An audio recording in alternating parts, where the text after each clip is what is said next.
화려한 682의 확보 과정을 지켜본 재단 박사들은 총이나 폭탄 등 어지간한 방법으로는 682에게 충격을 줄 수 없다는 사실을 깔끔하게 인정하고, 더 강력하면서도 한 번에 682에게 큰 충격을 줄 방법을 고민했는데요.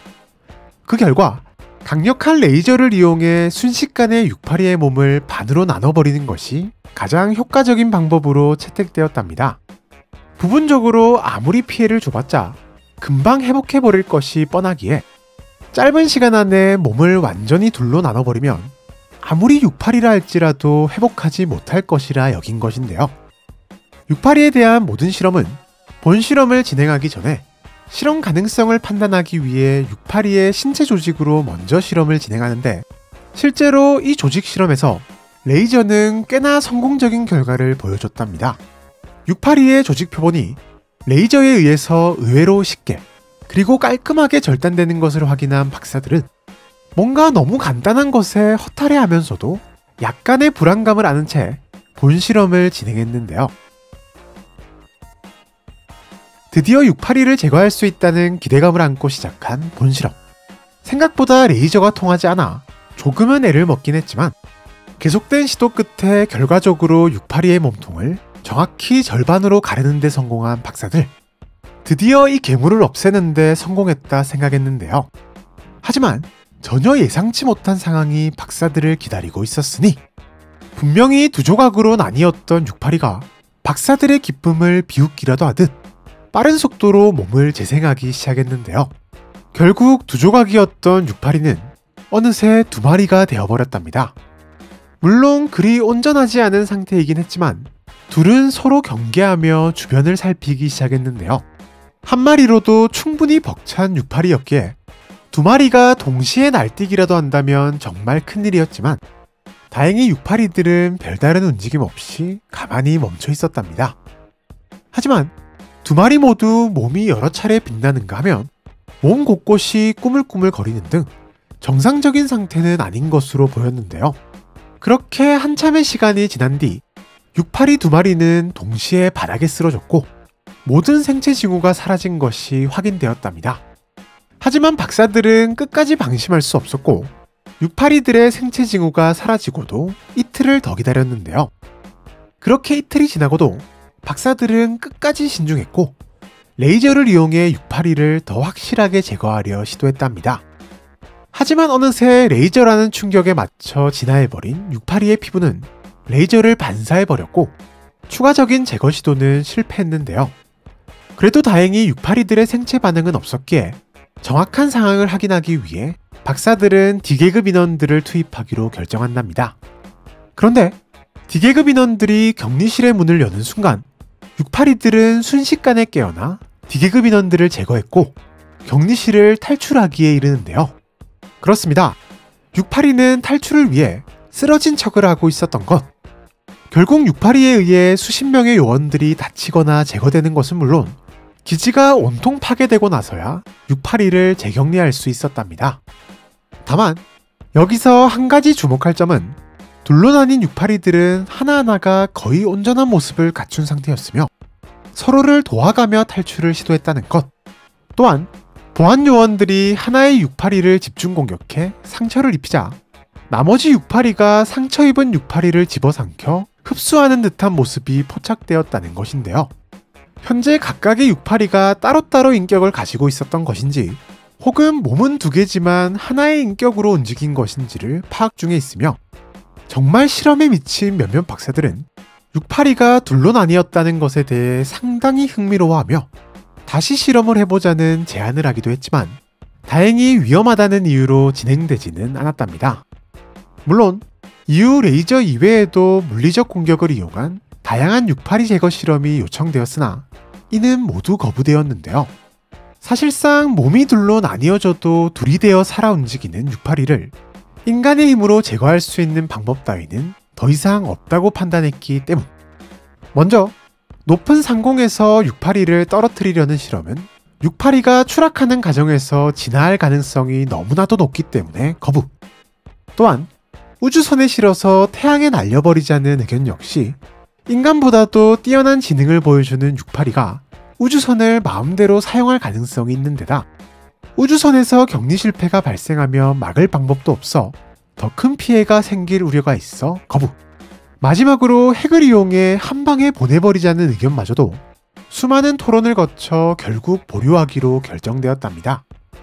핵은 사실상 인류가 가진 가장 강력한 무기로 사용하는 데만 해도 큰 부담이 따르는 것은 물론 만에 하나 이마저도 682를 제거하는 데 실패한다면 더 이상 방법이 없다는 사실에 재단 요원들이 충격에 빠질 수 있었기 때문인데요.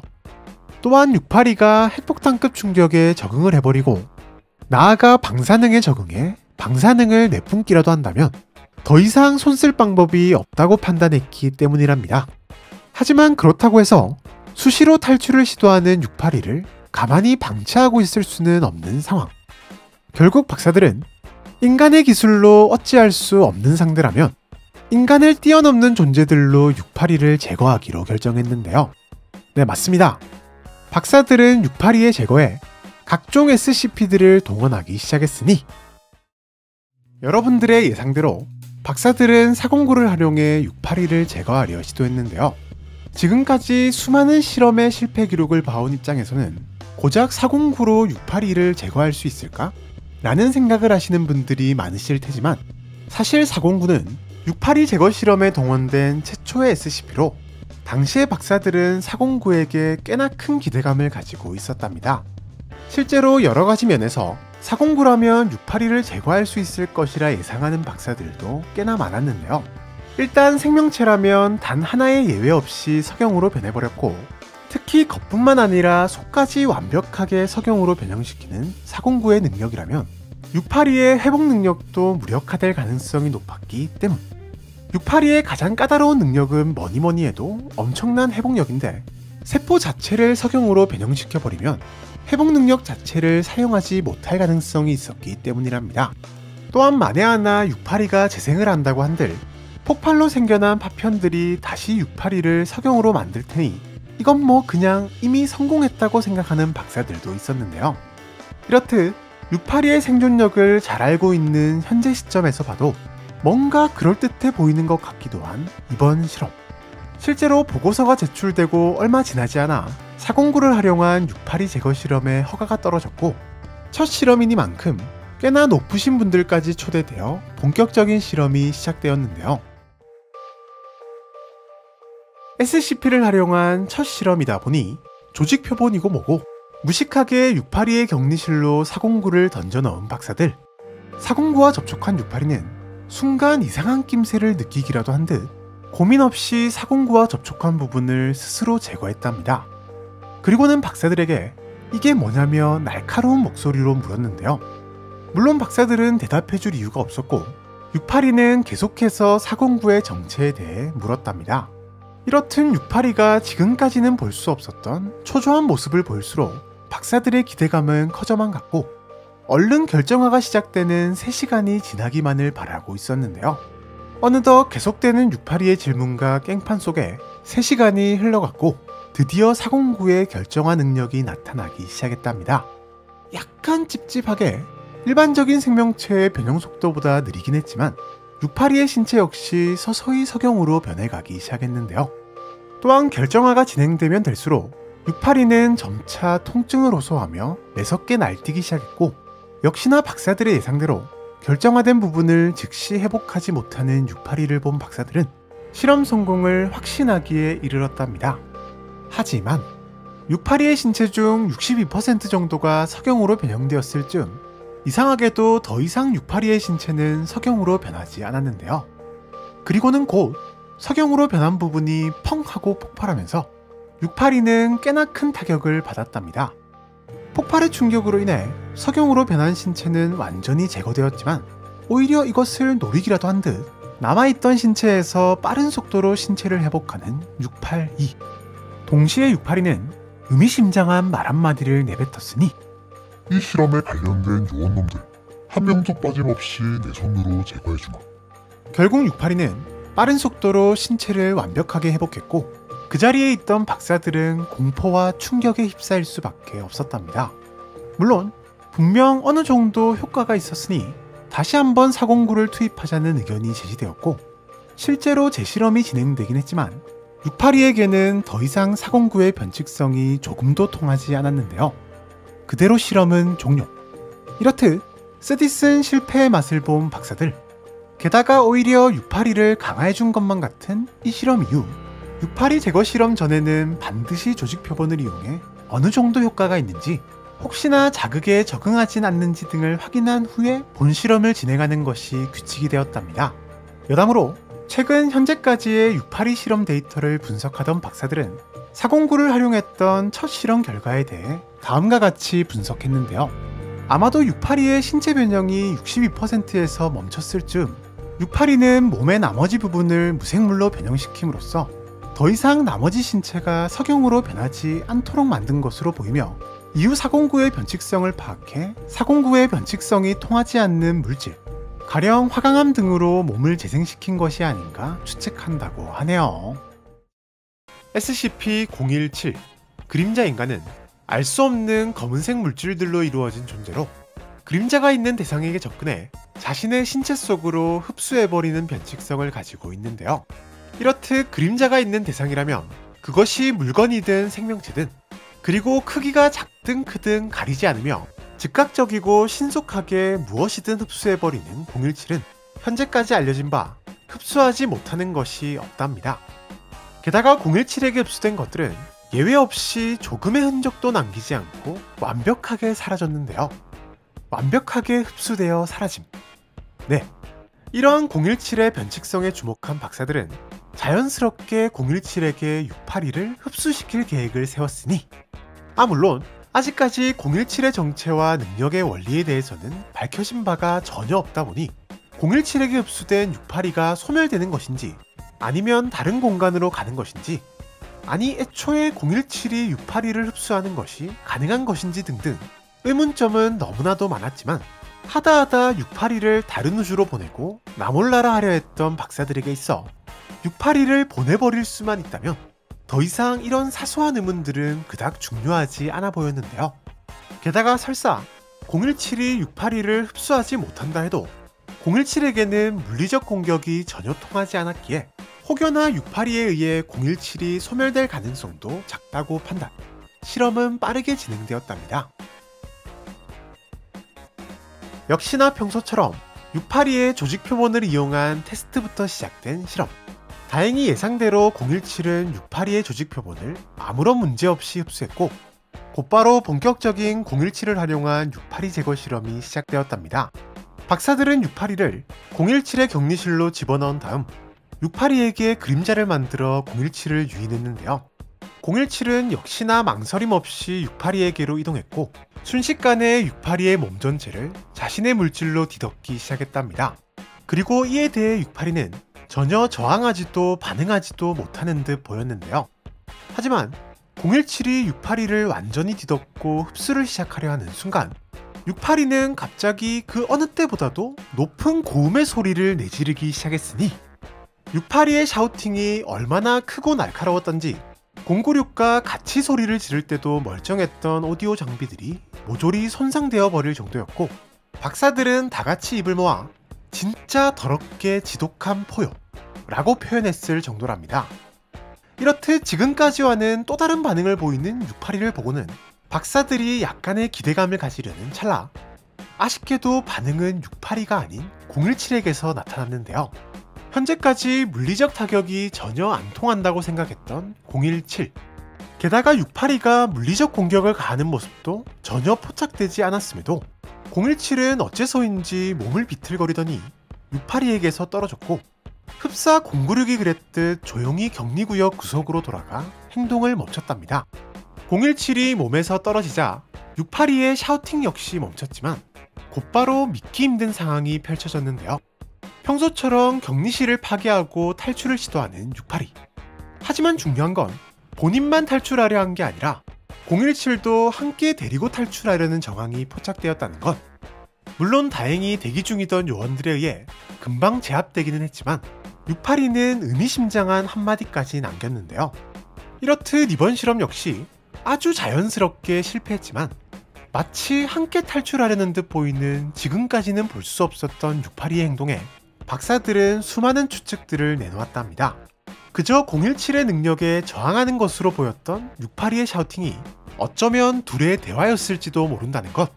즉, 682가 017과의 대화, 혹은 일방적인 설득이나 협박을 통해 017과 함께 탈출을 시도한 것이 아닌가 하는 추측이었는데요.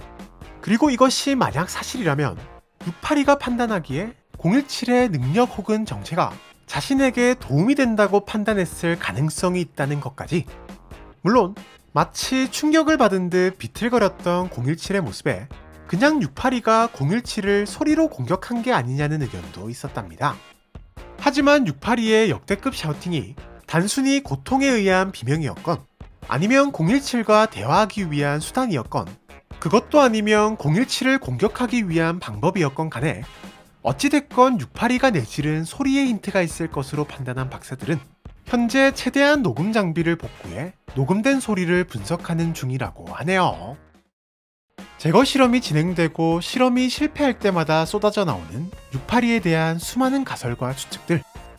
역시나 박사들은 하나의 실험 결과에 주목, 682의 정체성에 대한 상당히 흥미로운 가설 하나를 제시했는데요. 박사들의 관심을 끌었던 실험은 바로 689를 활용한 682 제거 실험. 알 수 없는 힘으로 자신을 목격한 대상에게 죽음을 선사하고 쓰러진 대상 위에 나타나는 능력을 가진 689. 하지만 682와 만난 689는 평소와는 다르게 아무런 반응을 보이지도 않았답니다. 이에 어쩌면 682가 살아있지 않은 존재일 수도 있다는 생각을 하게 되는데요.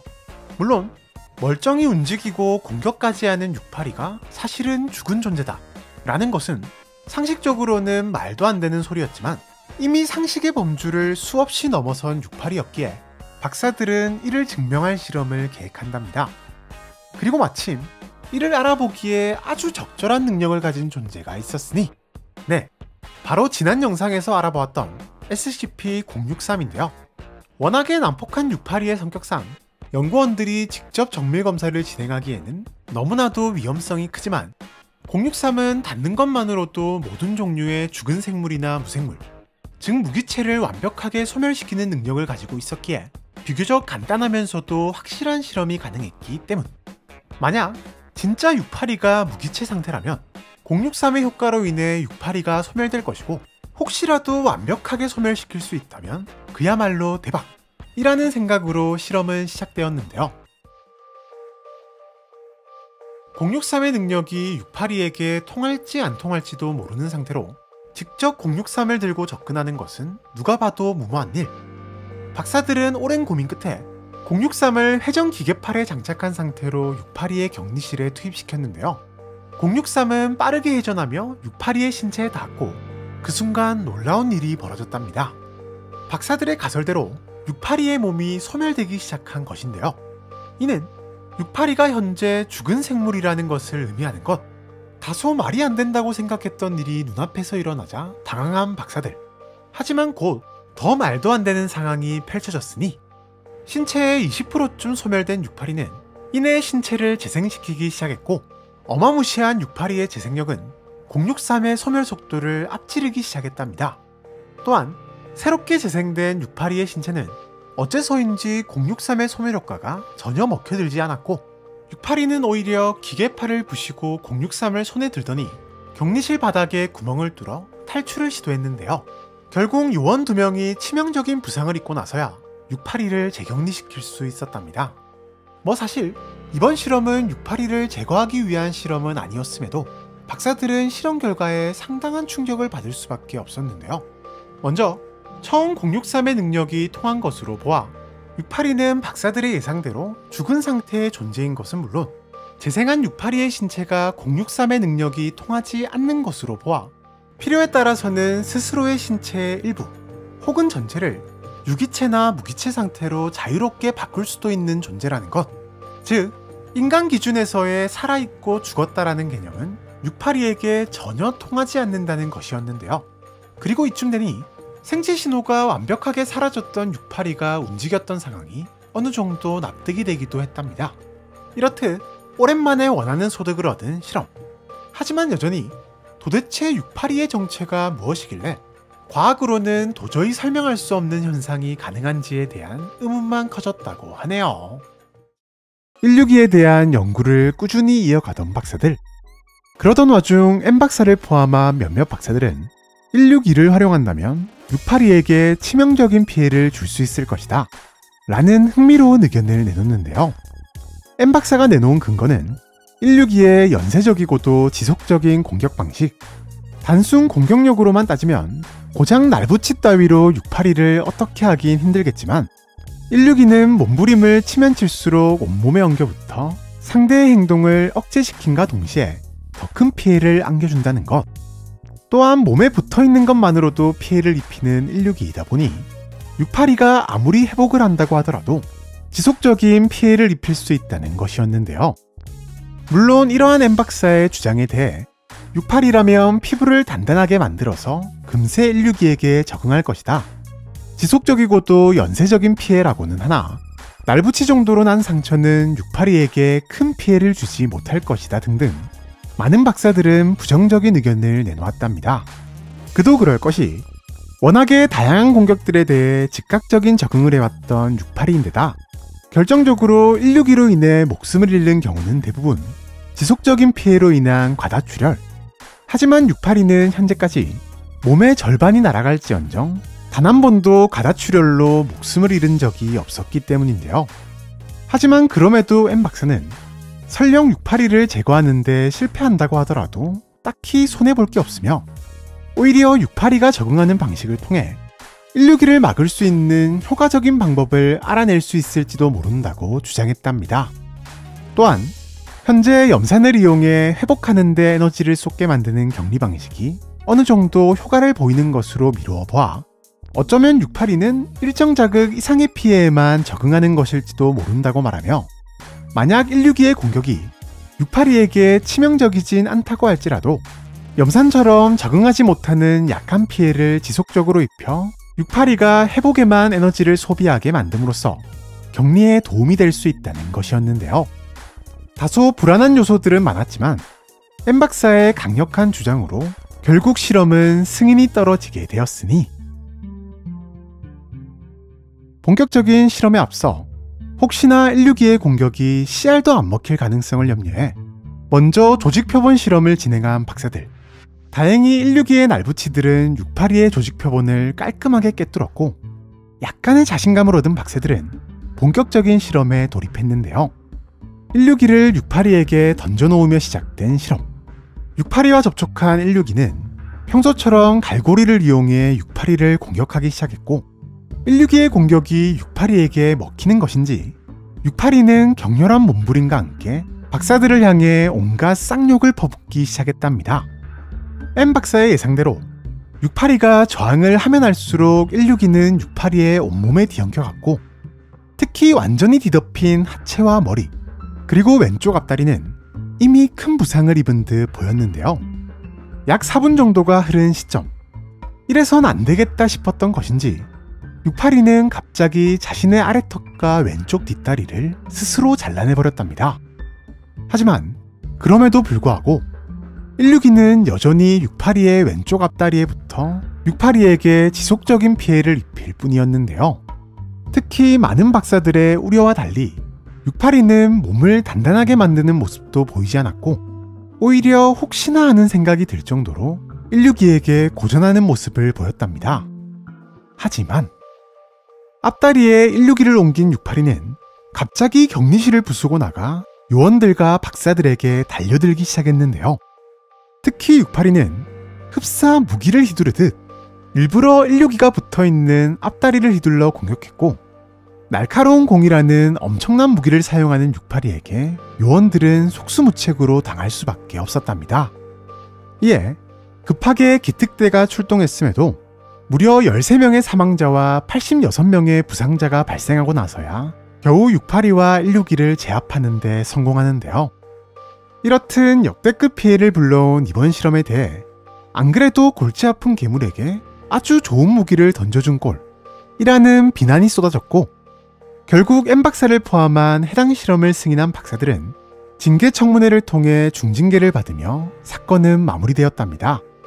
다만 682가 162의 공격에도 적응을 하지 않은 것이 본격적인 깽판을 위해 일부러 적응하지 않은 것인지, 아니면 엠박사의 추측대로 적응에도 조건이 있는 것인지에 대해서는 추가적인 연구가 진행 중이라고 하네요.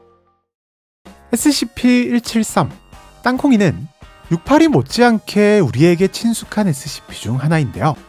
큰 땅콩을 닮은 듯한 귀여운 외모와는 달리 상대가 자신에게서 눈을 떼는 순간 엄청난 속도로 달려와 목을 뽀각해버리는 무시무시한 능력을 가지고 있답니다. 사실 682의 제거 실험에 173을 사용해보자라는 의견이 처음 제시되었을 때만 해도 대다수 박사들의 반응은 그리 좋지 않았는데요. 부끄럼쟁이야 682 못지않은 불사의 신체와 진화력이 검증된 상태였지만, 사실 173은 빠른 속도 이외에는 강력하다고 할 만한 능력이 검증된 것도 없을 뿐더러 보고만 있으면 꼼짝하지 못하는 173의 특성상 괜히 성과도 얻지 못하고 연구가 진행 중인 173만 허무하게 읽게 될 수 있었기 때문이랍니다. 하지만 그럼에도 아무리 682라고 해도 생명체라면 눈을 한 번도 안 감고 계속 뜨고 있을 수는 없을 것이며, 현재까지 173 앞에서 눈을 감고도 살아남은 존재는 없었기에 박사들은 약간의 기대감을 가지고 173을 682의 격리실에 투입했는데요. 그런데 부끄럼쟁이 때보다도 훨씬 어이없는 상황이 발생했으니 682는 173을 보자마자 얼어붙은 채 개성을 내질렀고, 마치 173이 가진 시선을 떼면 공격하는 특성을 알고 있기라도 한 듯 173에게서 시선을 고정시킨 채로 최대한 거리를 벌였답니다. 그리고 이어지는 정적. 682는 무려 6시간 동안이나 단 한 번도 눈을 깜빡이지 않은 채 173을 응시했는데요. 부끄럼쟁이 같은 경우 사실 모습 자체가 평범하지는 않다 보니 놀랐을 수 있다고 치더라도 나름 귀여운 외모의 땅콩이를 보자마자 쫄아버린 것은 상당히 의외인 상황이었답니다. 게다가 단순히 쫀 것 이외에도 멈춰있는 173을 보고도 682가 어떤 공격도 하지 않은 것은 도저히 이해할 수 없었는데요. 의외의 상황에 흥미를 느낀 박사들은 일부러 173과 682를 싸우게 만들기 위해 저격총을 이용해 682의 눈을 공격했고, 173은 이 틈을 놓치지 않고 682를 공격했답니다. 하지만 워낙에 큰 덩치 차이 때문인지 173의 시그니처 필살기인 목보각은 통하지 않았고 그저 머리와 목, 그리고 다리에 충격을 준 듯 보였는데요. 그런데 682는 173에게 공격을 받고도 반격은커녕 어떻게든 173을 떼어놓으려 했고, 동시에 몸 전체에 저격총도 막아낼 보호막이 씌어진 눈을 수십 개 만들어내 173의 움직임을 다시 한번 멈췄답니다. 네, 맞습니다. 682는 173의 특성을 분명히 알고 있다는 것이 확인된 것인데요. 이후 682는 무려 12시간이나 가만히 173을 바라보기만 했고, 박사들은 더 이상의 실험은 무의미하다고 판단, 실험 실패를 선언하고 실험을 종료시켰답니다. 비록 실험은 실패로 돌아갔지만 이번 실험에서 주목할 점은 단순히 682가 173을 보고 쫄았다는 것보다도 173의 특성을 정확하게 알고 대처했다는 것, 또한 173이 멈춰있는 상태에서도 전혀 공격을 가하지 않았다는 것인데요.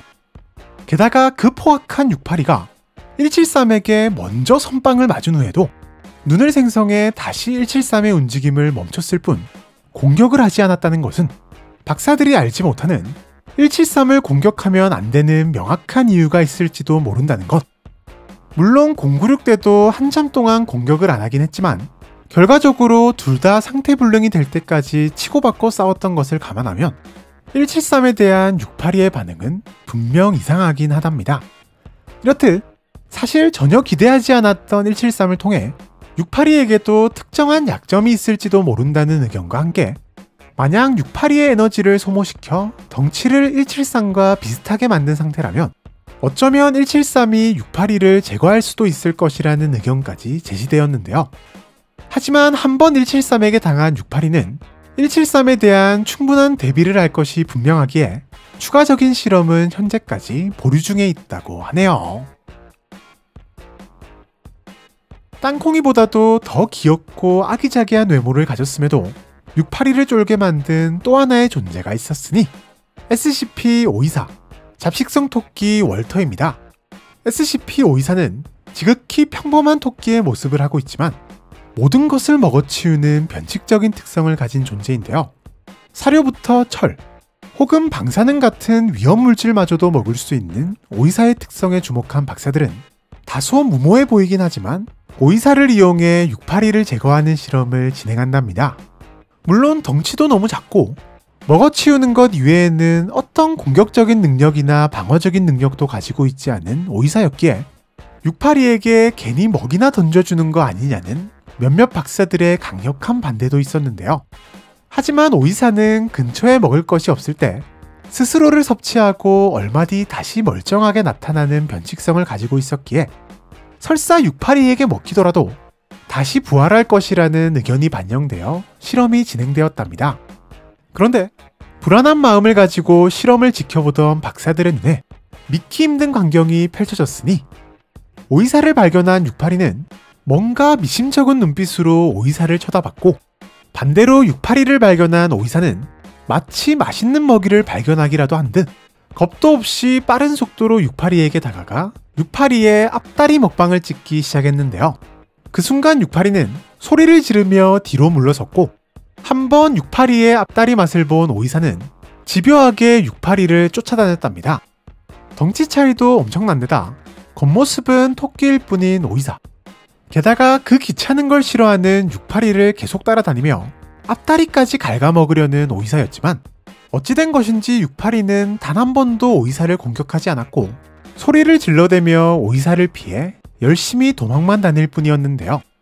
이렇듯 전혀 예상치 못한 오이사와 682의 추격전은 682가 4m 높이의 실험실 벽을 타고 올라가고 나서야 끝이 났답니다.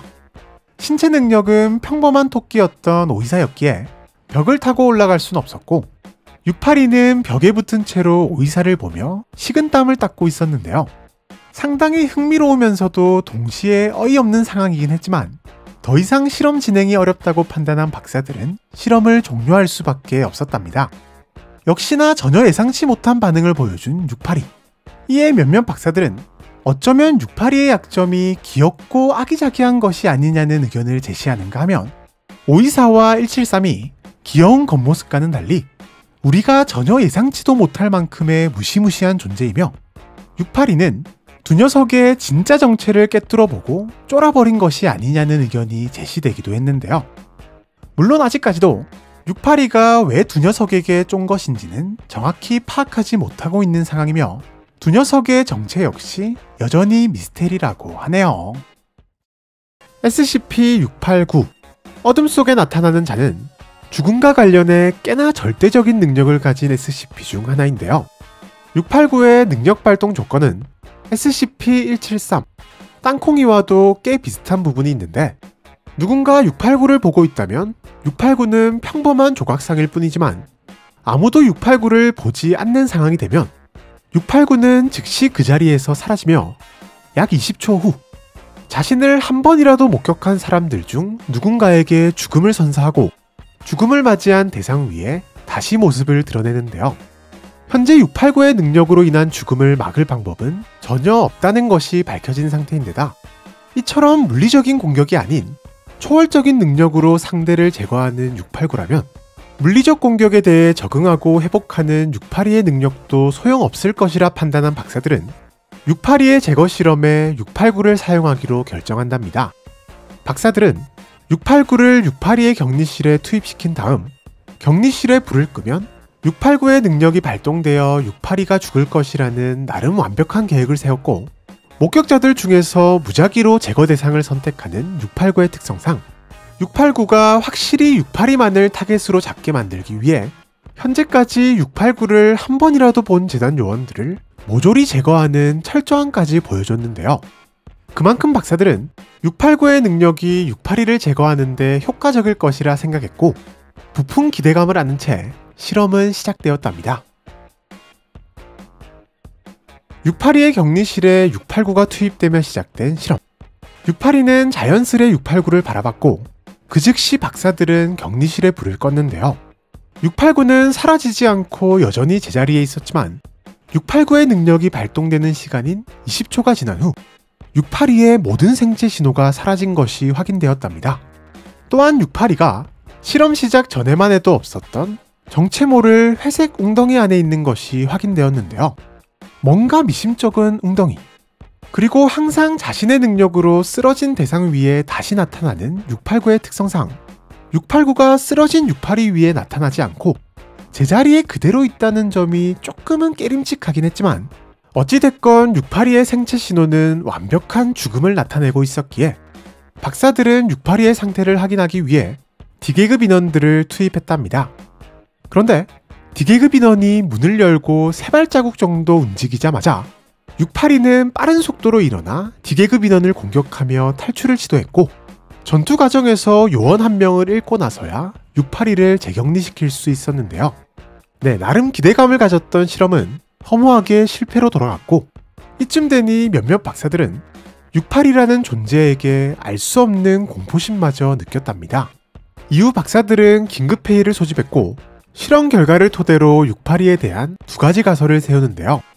먼저 682가 689의 능력에 당하고도 되살아났다는 것, 즉 682는 죽음마저 이겨낼 만큼의 회복력을 가지고 있거나 혹은 682를 완전히 제거하기 위해서는 특별한 조건이 필요한 게 아닌가라는 추측을 했답니다.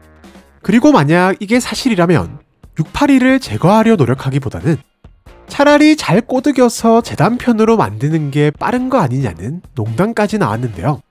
물론 다행히도 아직까지는 682가 죽음마저도 초월한다는 확실한 증거는 없었기에 박사들은 또 다른 가설을 제시한답니다.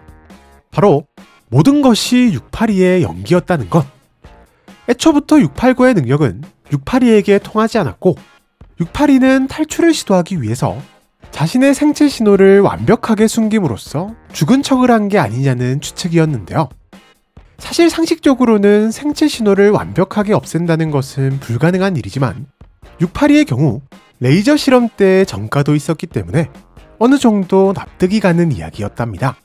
단 이 추측대로라면 20초 후에 대상을 죽게 만드는 689의 능력을 682는 이미 확실하게 알고 있었고 어쩌면 689나 173의 경우처럼 682는 이미 다른 SCP들의 능력을 알고 있을 가능성이 있다는 것인데요. 즉, 과거에 만난 적이 있건 어떤 방법으로 정보만 얻은 것이건 혹은 682의 또 다른 능력 중 하나일지도 모른다는 것이랍니다. 이에 박사들은 682에 대한 추가적인 조사와 함께 다른 SCP와의 관련성을 연구 중에 있다고 하네요. 수많은 실패를 거듭하며 이제는 포기해야 되나 싶은 생각이 들기도 하는 SCP-682의 제거 실험. 하지만 오랜만에 간흥충 박사들의 가슴을 웅장하게 만드는 SCP가 등장했으니 그것은 다름 아닌 지난 영상에서 소개한 SCP-743 초콜릿 분수인데요. 743은 달콤한 초콜릿으로 상대를 유인한 다음 금속이고 뭐고 전부 분해해버리는 수십억 마리의 벌레들을 뿜어내는 탓에 재단도 격리에 상당히 애를 먹고 있는 존재로 현재도 D계급들을 주기적으로 공급해 겨우 진정시키고 있을 뿐 많은 박사들은 743이 언제든 격리 실패를 일으킬 수 있다며 염려하고 있답니다. 하지만 역으로 743의 이러한 변칙성은 어찌 보면 682를 제거하기에 아주 적절하다는 사실. 먼저 먹을 것을 좋아하는 682라면 초콜릿을 보고 아무런 의심 없이 743에게 달려들 것이 분명하고 제 아무리 회복이 빠른 682라 할지라도 수십억 마리의 벌레가 달려들어 재생 속도보다도 빠르게 그리고 재생할 살점도 없이 완전히 분해시켜버린다면 충분히 제거할 수 있으리라 생각한 것인데요.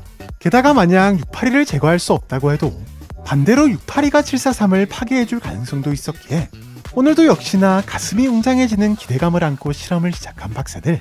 과연 어떤 결과가 기다리고 있을까요? 743을 실은 컨테이너를 682 앞에 개방시키면서 시작된 실험. 아니나 다를까 682는 743을 철저히 무시했답니다. 하지만 682도 달콤한 초콜릿의 유혹을 참을 수는 없는 법.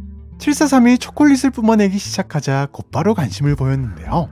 다만 807 때도 멋모르고 먹다 고생한 적이 있어서인지 아주 조심스럽게 다가가 슬쩍 맛만 보더니 안전한 것이 확인되자 본격적으로 초콜릿을 퍼먹기 시작했고 이내 682는 743을 통째로 든 채 초콜릿을 입으로 들이붓기 시작했는데요. 네, 박사들의 예상대로 743과 682를 밀착시키는 1단계는 아주 성공적이었답니다. 이제부터는 온전히 743과 곰벤저스의 목. 실제로 743에서는 슬금슬금 벌레들이 나오고 있었고 682의 초콜릿 먹방이 시작된 지 10여 분이 지난 시점 이미 682의 몸은 벌레들에게 점령당한 상태였는데요. 743에서 나오던 초콜릿이 멈추고 나서야 정신을 차린 우리의 682는 그제서야 벌레들을 떨쳐내려 몸부림을 치기 시작했지만 역시나 박사들의 예상대로 어마어마한 숫자의 개미들 앞에 682의 신체는 빠른 속도로 분해되기 시작했답니다. 사실 682에게 개미 제압 정도는 식은 초콜릿 먹기보다 쉬운 일이 맞지만 이미 팔과 다리 대부분을 잃은 탓에 저항도 힘든 상태에 개미들의 분해 속도는 682의 재생 속도에 전혀 밀리지 않았는데요. 결국 682는 순식간에 신체의 79%를 잃었고 기대 이상의 역대급 결과에 박사들은 침을 꼴깍 삼킬 수밖에 없었답니다. 그런데 말입니다. 갑자기 682의 입에서 흡사 개미핥기가 떠오르는 5m의 기다란 혀가 나오더니 벌레들을 순삭하기 시작했으니 아마도 682는 마지막 저항으로 혀를 변형시킨 듯 보였고 이는 꽤 성공적이었는데요. 끈끈하고 긴 혀를 한 번 낼름거릴 때마다 벌레들이 수천 마리씩 사라졌기 때문. 다만 743 역시 끊임없이 벌레를 뿜어냈기에 몇 시간 동안이나 서로 먹고 먹히는 예측 불가의 싸움을 이어나갔답니다. 그런데 어느 순간 아무도 예상하지 못한 상황이 벌어지며 기세가 급속도로 682 쪽으로 기울기 시작했는데요. 682가 평소보다 훨씬 뛰어난 회복력을 보이며 손상된 신체를 급속하게 회복하기 시작한 것. 이후 743은 682의 회복 속도를 따라가지 못했고 이내 완전히 멈춰버렸으며 그렇다고 682가 딱히 743을 파괴할 것으로 보이지도 않았기에 박사들은 아쉬움과 의문을 뒤로한 채 실험 종료를 선언하는데요. 비록 실험은 실패했지만 이 실험 이후 꽤 오랜 기간 동안 682의 회복력이 상승한 점에 주목한 박사들은 743의 초콜릿이 682의 회복력 증가와 관련이 있을 것이라는 추측을 내놓았고 실제로 초콜릿 섭취 말고는 원인으로 의심되는 요소가 없었기에 가능성이 상당히 높아 보였는데요. 이 때문에 성과가 좋았던 실험이니만큼 743을 다시 한번 투입하자는 수많은 의견에도 불구하고 743의 액체에 대한 연구가 완료될 때까지는 682에게 743을 접촉시키는 것 자체가 금지되었다고 하네요. 지금까지 수많은 SCP들을 상대로 막강한 모습을 보여줬던 682. 그래서인지 많은 분들이 고작 심장마비를 일으키는 807 정도로 682를 쓰러뜨릴 수 있을까? 라는 생각들을 하실 텐데요. 네, 역시나 박사들도 비슷한 고민을 하긴 했지만 의외로 807은 충분히 시도해볼 만한 SCP라는 결론이 내려졌답니다. 현재까지의 대부분의 실험은 외부로의 물리적 충격을 이용한 실험이었지만 807을 활용한다면 상대적으로 약할 가능성이 높은 신체 내부에 직접적인 충격을 가할 수 있기 때문. 특히 생명과 직접적인 관련이 있는 심장과 혈관에 충격을 줄 수 있다는 것은 가능성을 기대하기에 충분했는데요. 게다가 먹을 걸 좋아하는 편인 682인데다 807의 매혹 능력까지 더해진다면 날이 갈수록 눈치가 빨라지는 682를 상대로도 그리 어렵지 않게 실험을 진행할 수 있을 것으로 보였답니다. 물론 이렇게 긍정회로를 열심히 돌리면서도 또 한편으로는 지금까지 너무나도 넘사벽의 모습을 보여줬던 682였기에 어느 정도의 실패를 예상한 채로 실험은 시작되었으니 쉬지 않고 달려온 각종 실험에 지쳐있을 우리의 682를 위해 682 전용 특식을 준비한 박사들은 상한 고기 10kg에 상한 마요네즈 10L를 섞은 다음 과다 섭취 시 상당히 위험한 각종 약품들을 무려 1L씩이나 때려 박아 넣었답니다. 네, 보통 생명체라면 먹는 순간 멀쩡하지 못할 말 그대로 682만을 위한 특식이었는데요. 박사들은 807을 사용해 특식을 다시 한번 변형시켜 807의 심장마비 능력까지 더했고 그렇게 실험을 위한 모든 준비물이 갖춰졌답니다. 변형된 특식을 682의 격리실에 던져놓으며 시작된 실험. 807의 능력 탓인지 682는 특식을 보자마자 개걸스럽게 먹기 시작했고 순식간에 뼈 하나 남기지 않고 먹어치우더니 오히려 더 달라며 소리치기 시작했는데요. 예상대로 682에게 음식을 먹이는 것은 너무나도 쉬운 일이었지만 이제부터 박사들이 할 수 있는 것은 오직 기다림뿐. 박사들은 807의 효과가 나타나는 5분이 지나기만을 기다렸답니다. 하지만 어째서인지 5분이 지나도 682는 쩌렁쩌렁한 목소리를 내며 쓰러질 기미조차 보이지 않았는데요. 아무리 큰 기대를 하지 않았다고는 하지만 이렇게나 허무하게 807의 능력이 통하지 않을 것이라고는 생각하지 못했던 박사들. 그런데 특식을 먹은 지 9분이 지난 시점 682는 갑자기 풀썩하고 쓰러졌답니다. 그리고는 무려 45분이 지나도록 꿈쩍도 하지 않는 682. 박사들은 전혀 예상치 못한 상황에 당황하면서도 한편으로는 혹시나 하는 기대감을 감출 수가 없었는데요. 그래서였을까요? 박사들은 조금은 성급하게 682의 상태를 확인하기 위해 D계급 인원 2명을 호출했답니다. D계급들은 682가 깨어났을 때를 대비해 미끼로 사용할 특식을 하나씩 들고 혹여나 본인들이 특식을 먹어치우지 않도록 807 방호복까지 갖춰 입은 채로 격리실에 투입되었는데요. 섣불리 다가가기 두려웠던 D계급 인원들은 멀찍이서 682 앞으로 특식 하나를 던졌고 아니나 다를까 682는 부스스하고 일어나더니 특식을 뜯어먹기 시작했답니다. 하지만 이상하게도 682는 비틀비틀 거리는 것이 평소와는 확연히 다른 모습이었는데요. 807의 능력이 효과가 있는 것 같으니 나머지 특식도 먹이는 게 맞는 것인지 지금 당장 실험을 중단하는 것이 맞는 것인지 잠시 고민에 빠진 박사들. 그런데 그 잠깐 사이에 격리실에 있던 D계급 인원 한 명이 역대급 트롤 짓을 하고 말았으니 그는 갑자기 비실거리고 있는 682에게 다가가 등을 쿡쿡 찔러보기 시작했답니다. 그런데 그 순간 갑자기 682의 피부 곳곳이 갈라지기 시작하더니 몸에서 엄청난 양의 액체를 사방으로 뿜어대기 시작했는데요.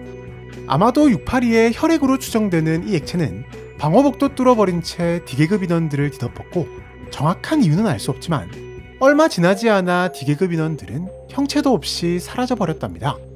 하지만 이 와중에도 우리의 682는 특식을 맛있게 먹어치우며 빠른 속도로 몸을 회복하고 있었고 결국 멀쩡하게 세 번째 특식까지 먹어치우는 682를 확인한 박사들은 실험 종료를 선언했는데요. 이후 박사들은 실험 결과에 대한 분석을 진행.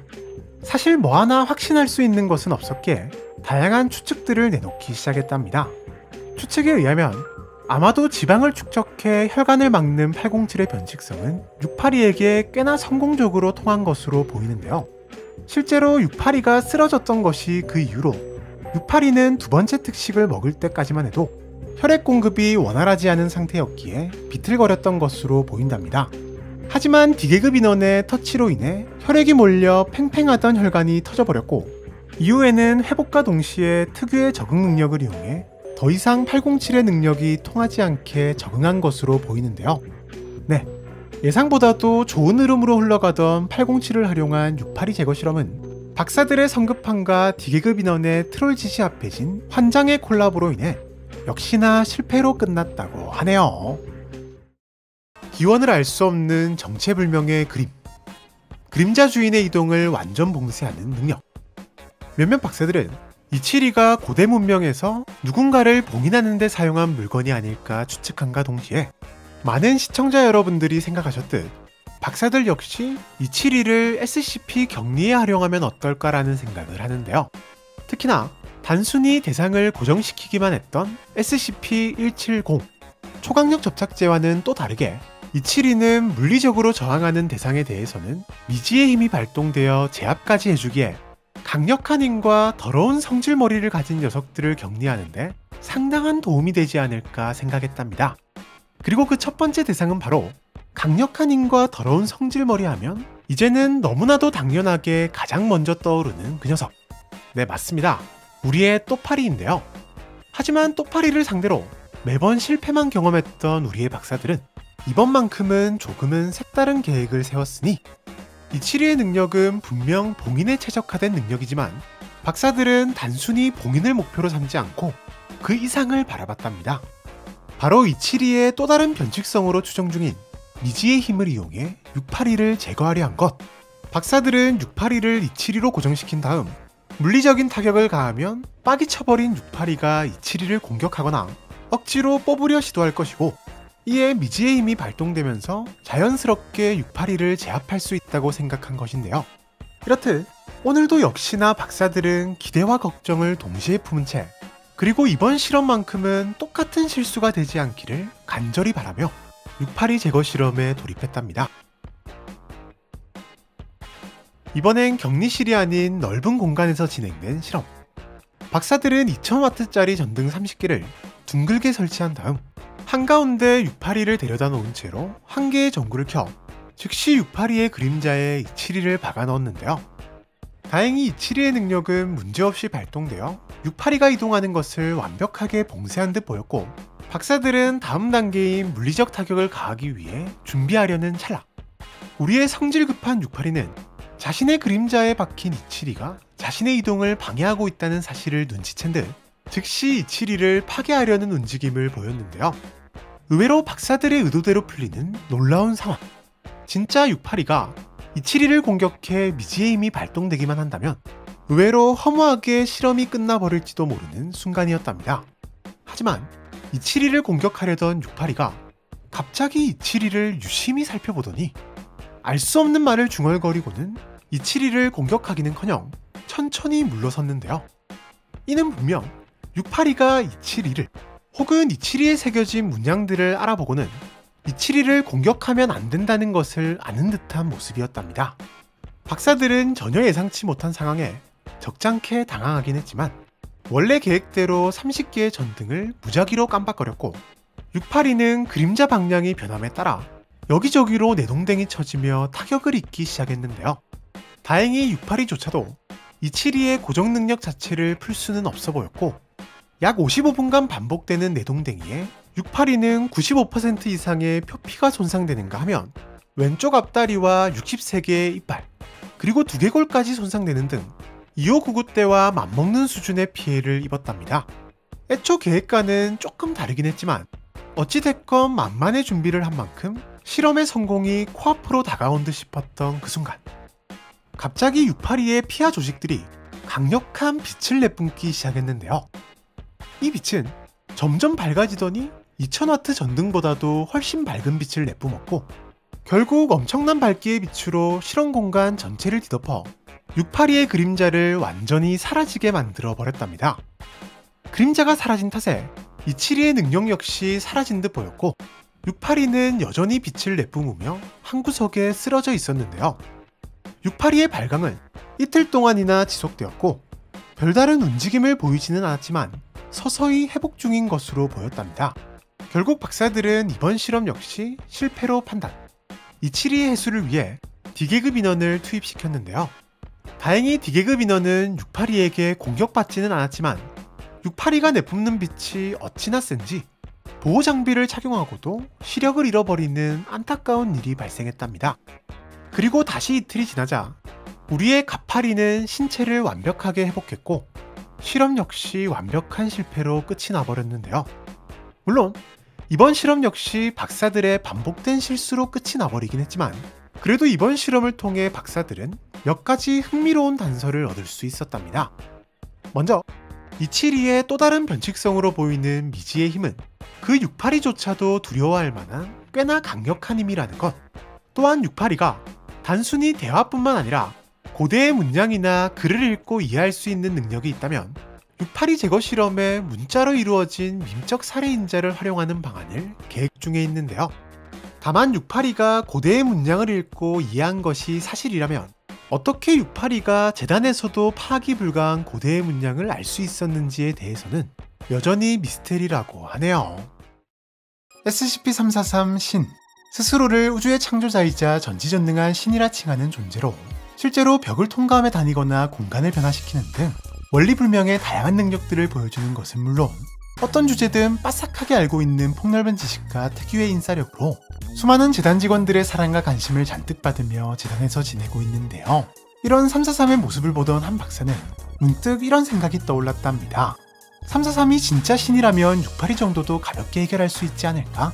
네, 실제로 그가 진짜 우주의 창조자라면 인간에게조차 격리되고 있는 그래봤자 한낱 괴물일 뿐인 존재를 어찌하는 것쯤은 식은 죽 먹기보다 쉬울 것이 분명해 보였는데요.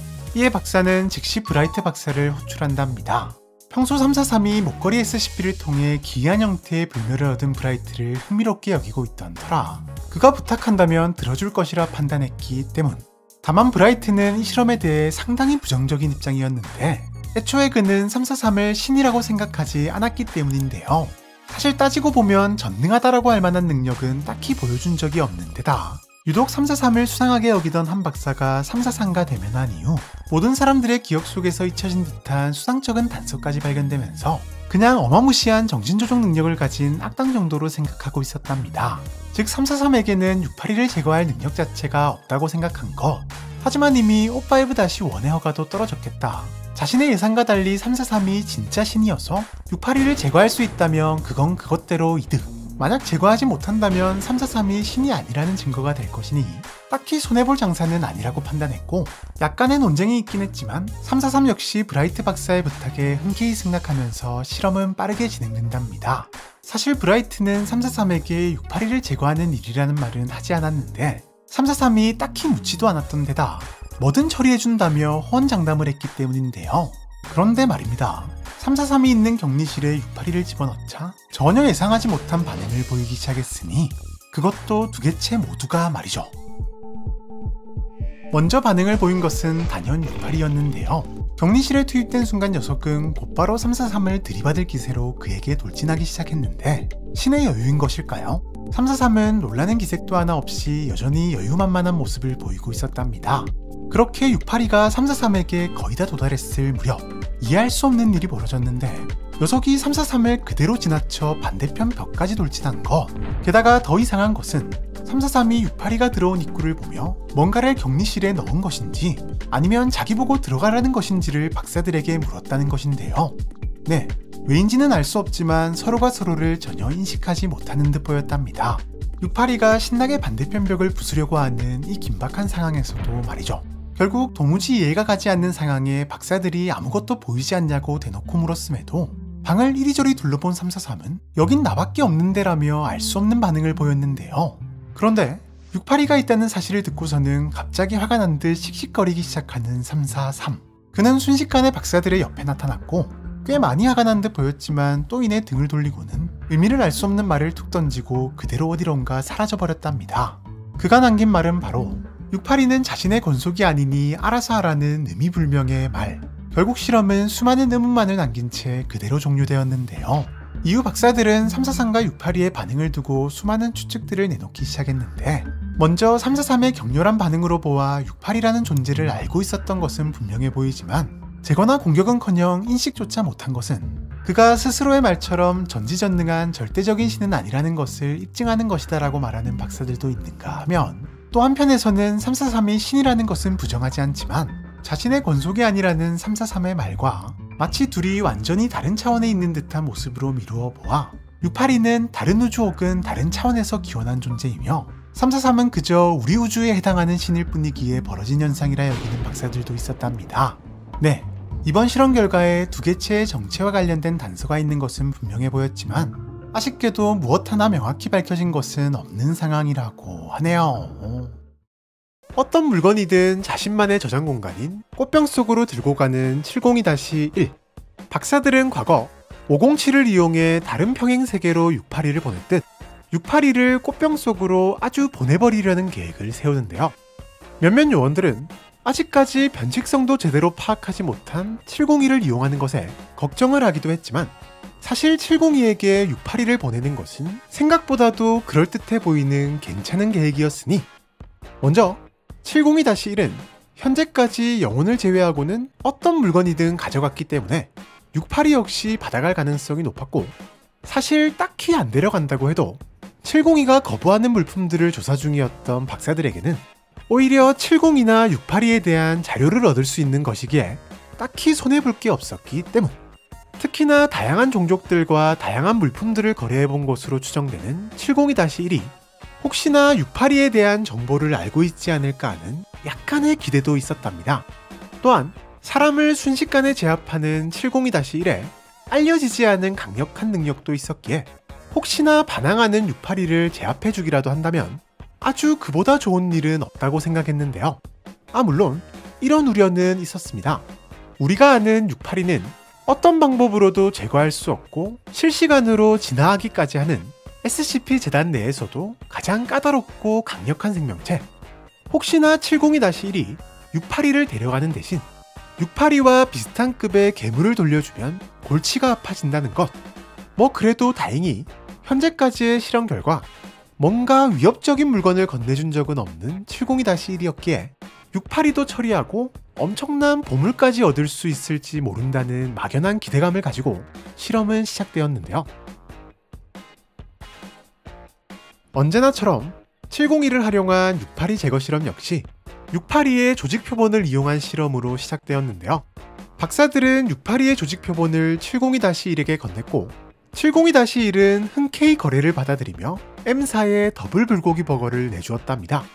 682의 조직 표본을 그냥 고기 덩어리로 본 건가 하는 조금은 어이없는 결과이긴 했지만 어쨌거나 조직 표본을 교환하는 데 성공한 박사들은 자신감을 얻은 채로 본 실험에 돌입했는데요.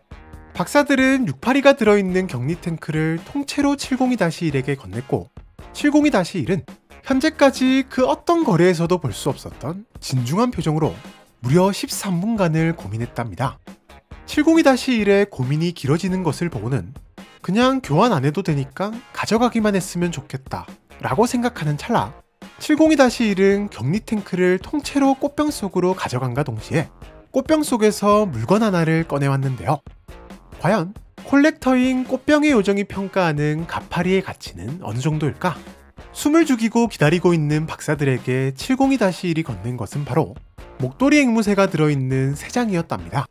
이에 박사들은 아니 뭐야 682를 그냥 도마뱀 정도로 생각한 거야? 라는 배부른 투정을 아주 잠깐 했지만 어쨌거나 682가 다른 공간으로 갔다는 사실에 기뻐할 수밖에 없었는데요. 더군다나 한 번 가져갔던 물건을 되돌려주는 경우는 지금까지 단 한 번도 없었던 702-1이었기에 정말로 끝! 더 이상 682는 우리의 소유가 아니라고 생각했답니다. 게다가 702 역시 평소와 동일하게 아주 평온한 상태였기에 박사들은 더더욱 마음을 놓았는데요. 하지만 역시나 언제나 그랬듯 박사들의 기대 이상을 해내는 우리의 가파리. 거래가 끝나고도 16시간이 지난 시점 702-1과의 거래 장소에 격리 탱크에서 풀려난 682가 나타났는데요. 격리 탱크가 없어졌을 뿐 꽤나 멀쩡한 모습으로 나타난 682를 본 박사들은 이제는 뭐 놀라지도 아쉬워하지도 않으며 그저 실험 기록을 실패로 수정할 뿐이었답니다.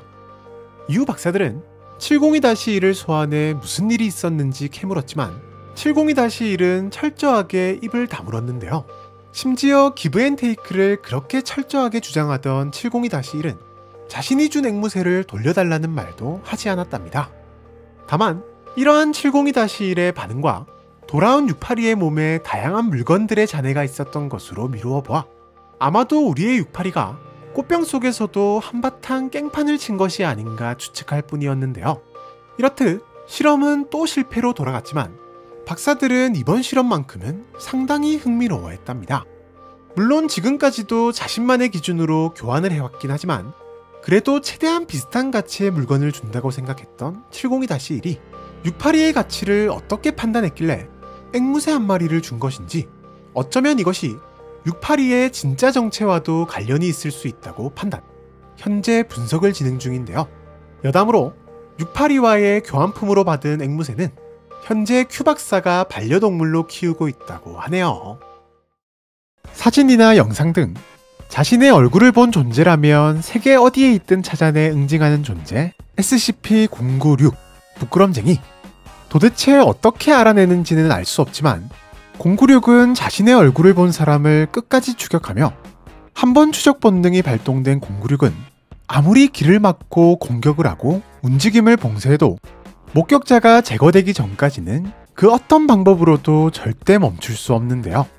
게다가 096 역시 682와 흡사하게 상황에 맞춰 실시간으로 진화하는 것은 물론 어떤 공격이나 충격에도 살아남는 끈질긴 생명력을 보여줬기에 많은 박사들은 어쩌면 096이라면 682를 충분히 제거할 수 있을 것이라 생각했답니다.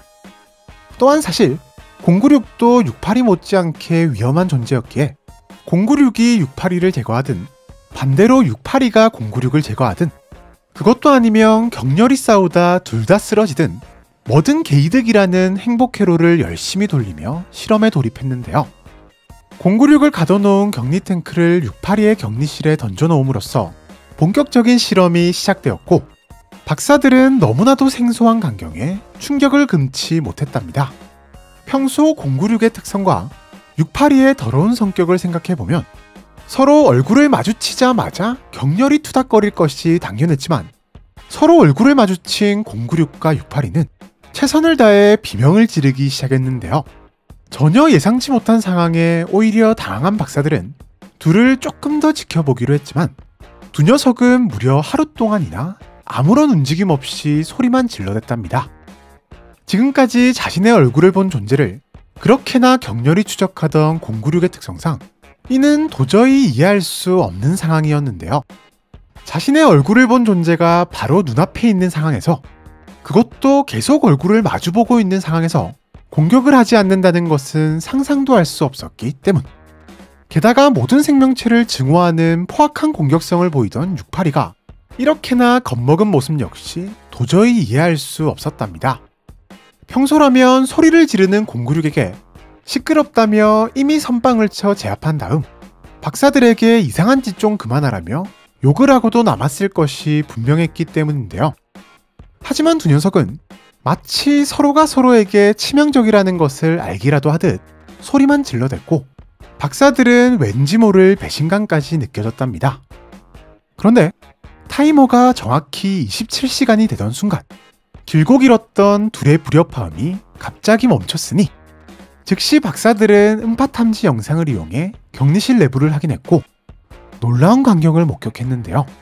096은 심각한 부상을 입은 채로 한쪽 모서리에 웅크린 채 속상해하고 있었고, 682 역시 신체의 85%를 잃은 채로 반대편 모서리에서 허덕이고 있었답니다. 네, 정확한 전투 장면을 포착하지 못했지만 둘은 격렬한 전투를 벌인 것 같아 보였고, 결과적으로 보면 그나마 멀쩡해 보였던 096의 승리 같아 보였는데요. 하지만 재격리 이후 두 녀석 모두 얼마 지나지 않아 완벽하게 회복했고 096을 활용한 682 제거 시도는 실패로 돌아갔답니다. 그런데 여기서 한 가지 이상한 점은 완전히 회복한 096이 스스로 682를 찾아가지 않았다는 것. 물론 096이 682에게 큰 충격을 줄 수 있다는 것을 확인도 했겠다. 여기서 포기할 수 없었던 박사들은 친히 096을 682의 격리실에 재투입시켰는데요. 하지만 682를 다시 마주친 096은 놀랍게도 스스로 얼굴을 가리며 소리를 질렀고 어떻게든 682에게서 멀어지려 날뛰기 시작했답니다. 또한 682 역시 별다른 반응을 보이지 않은 채 가만히 있었기에 결국 실험을 종료할 수밖에 없었는데요. 그렇게 682는 096의 얼굴을 보고도 살아남은 유일무이한 존재가 되었고 실험은 완벽한 실패로 끝이 났다고 하네요. 반복되는 제거 실험 실패에 지칠 대로 지쳐버린 재단 박사들. 제거는커녕 오히려 더 성장하는 듯한 682를 바라보면서 이거 진짜 제거할 수 있긴 한 건가? 라는 생각만 커져가고 있었는데요. 이에 더 이상 물리적으로 제거하려는 시도가 아닌 아예 다른 곳으로 보내버리거나 특정한 장소에 봉인하는 게 어떠냐는 의견이 제시되었답니다. 깊은 바다부터 화산, 그리고 우주 등등 다양한 장소가 후보로 나왔고 슬쩍 보기엔 괜찮을 것 같은 장소들이었지만 실제로는 대부분의 장소가 오히려 682를 더 강력한 괴물로 진화시킬 염려가 있었기에 그다지 적절하지 않았는데요. 박사들은 고민 끝에 우리가 사는 세계가 아닌 아예 다른 세계로 보내자는 생각을 했답니다. 네, 맞습니다. 흔히 평행세계라 불리는 또 다른 세계의 682를 떠넘기자는 것. 사실상 박사들은 다른 세계의 사정 따위는 고려할 만한 상황이 아니었고 혹여나 우리 세계에 없는 기술을 이용해 682를 의외로 손쉽게 처리할 수도 있지 않을까? 라는 기대감을 가진 박사들도 있었는데요. 그렇다면 문제는 682를 과연 어떻게 다른 세계로 보낼 것인가? 박사들은 빠르게 머리를 굴렸고 마침 여기에 딱 맞는 SCP가 있었으니 바로 SCP-507, 떨떠름한 차원이동자였는데요. 507은 수시로 다른 평행세계로 순간이동하는 상당히 희귀한 능력을 가지고 있는 존재로 물론 이동하고 돌아오는 것을 본인 마음대로 조절할 수 없다는 치명적인 단점을 가지고 있긴 했지만 그래도 신체가 닿아 있는 대상과 함께 이동하는 특성을 가지고 있었기 때문에 682를 다른 세계로 보내버리는 데에는 딱 좋은 능력이었답니다. 사실 언제 사라질지 모르는 특성 때문에 조금 귀찮긴 해도 지금까지 재단의 아주 협조적인 태도로 항상 다녀온 평행우주에 대한 설명을 제공하며 나름 재단에서 잘 지내고 있던 507. 하지만 박사들은 즉시 507을 활용한 682 보내버리기 작전을 진행하는데요. 507로 682 보내버리기 작전에 있어 가장 큰 문제는 어떻게 이 둘의 신체를 접촉한 상태로 유지시킬 것인가였는데요. 당연하게도 682는 인간이 자신의 몸에 닿는 것을 단 1초도 두고 보지 못할 것이며, 박사들은 507이 언제 평행우주로 이동할지를 모르는 상태였답니다. 즉, 자칫 잘못하면 이동하기도 전에 507이 682에게 당할 수 있는 상황.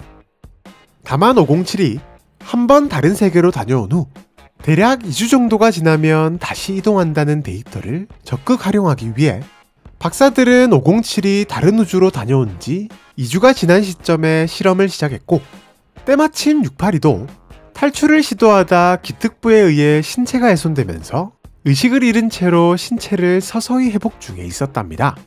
박사들은 재빨리 케이블 타이를 이용해 682의 앞다리에 507을 단단하게 고정시켰고, 물론 가만히 고정만 시켜놓으면 회복을 완료한 682가 507을 공격할 수도 있었기에 507을 의식하지 못하도록 고아보스를 이용해 다른 신체 부위에 계속해서 산을 뿌림으로써 신경을 분산시켰는데요.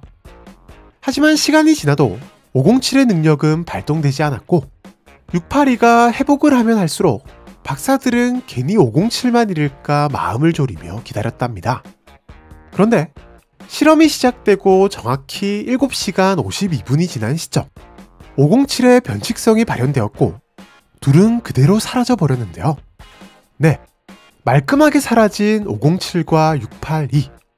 박사들은 환호성을 내지를 수밖에 없었답니다.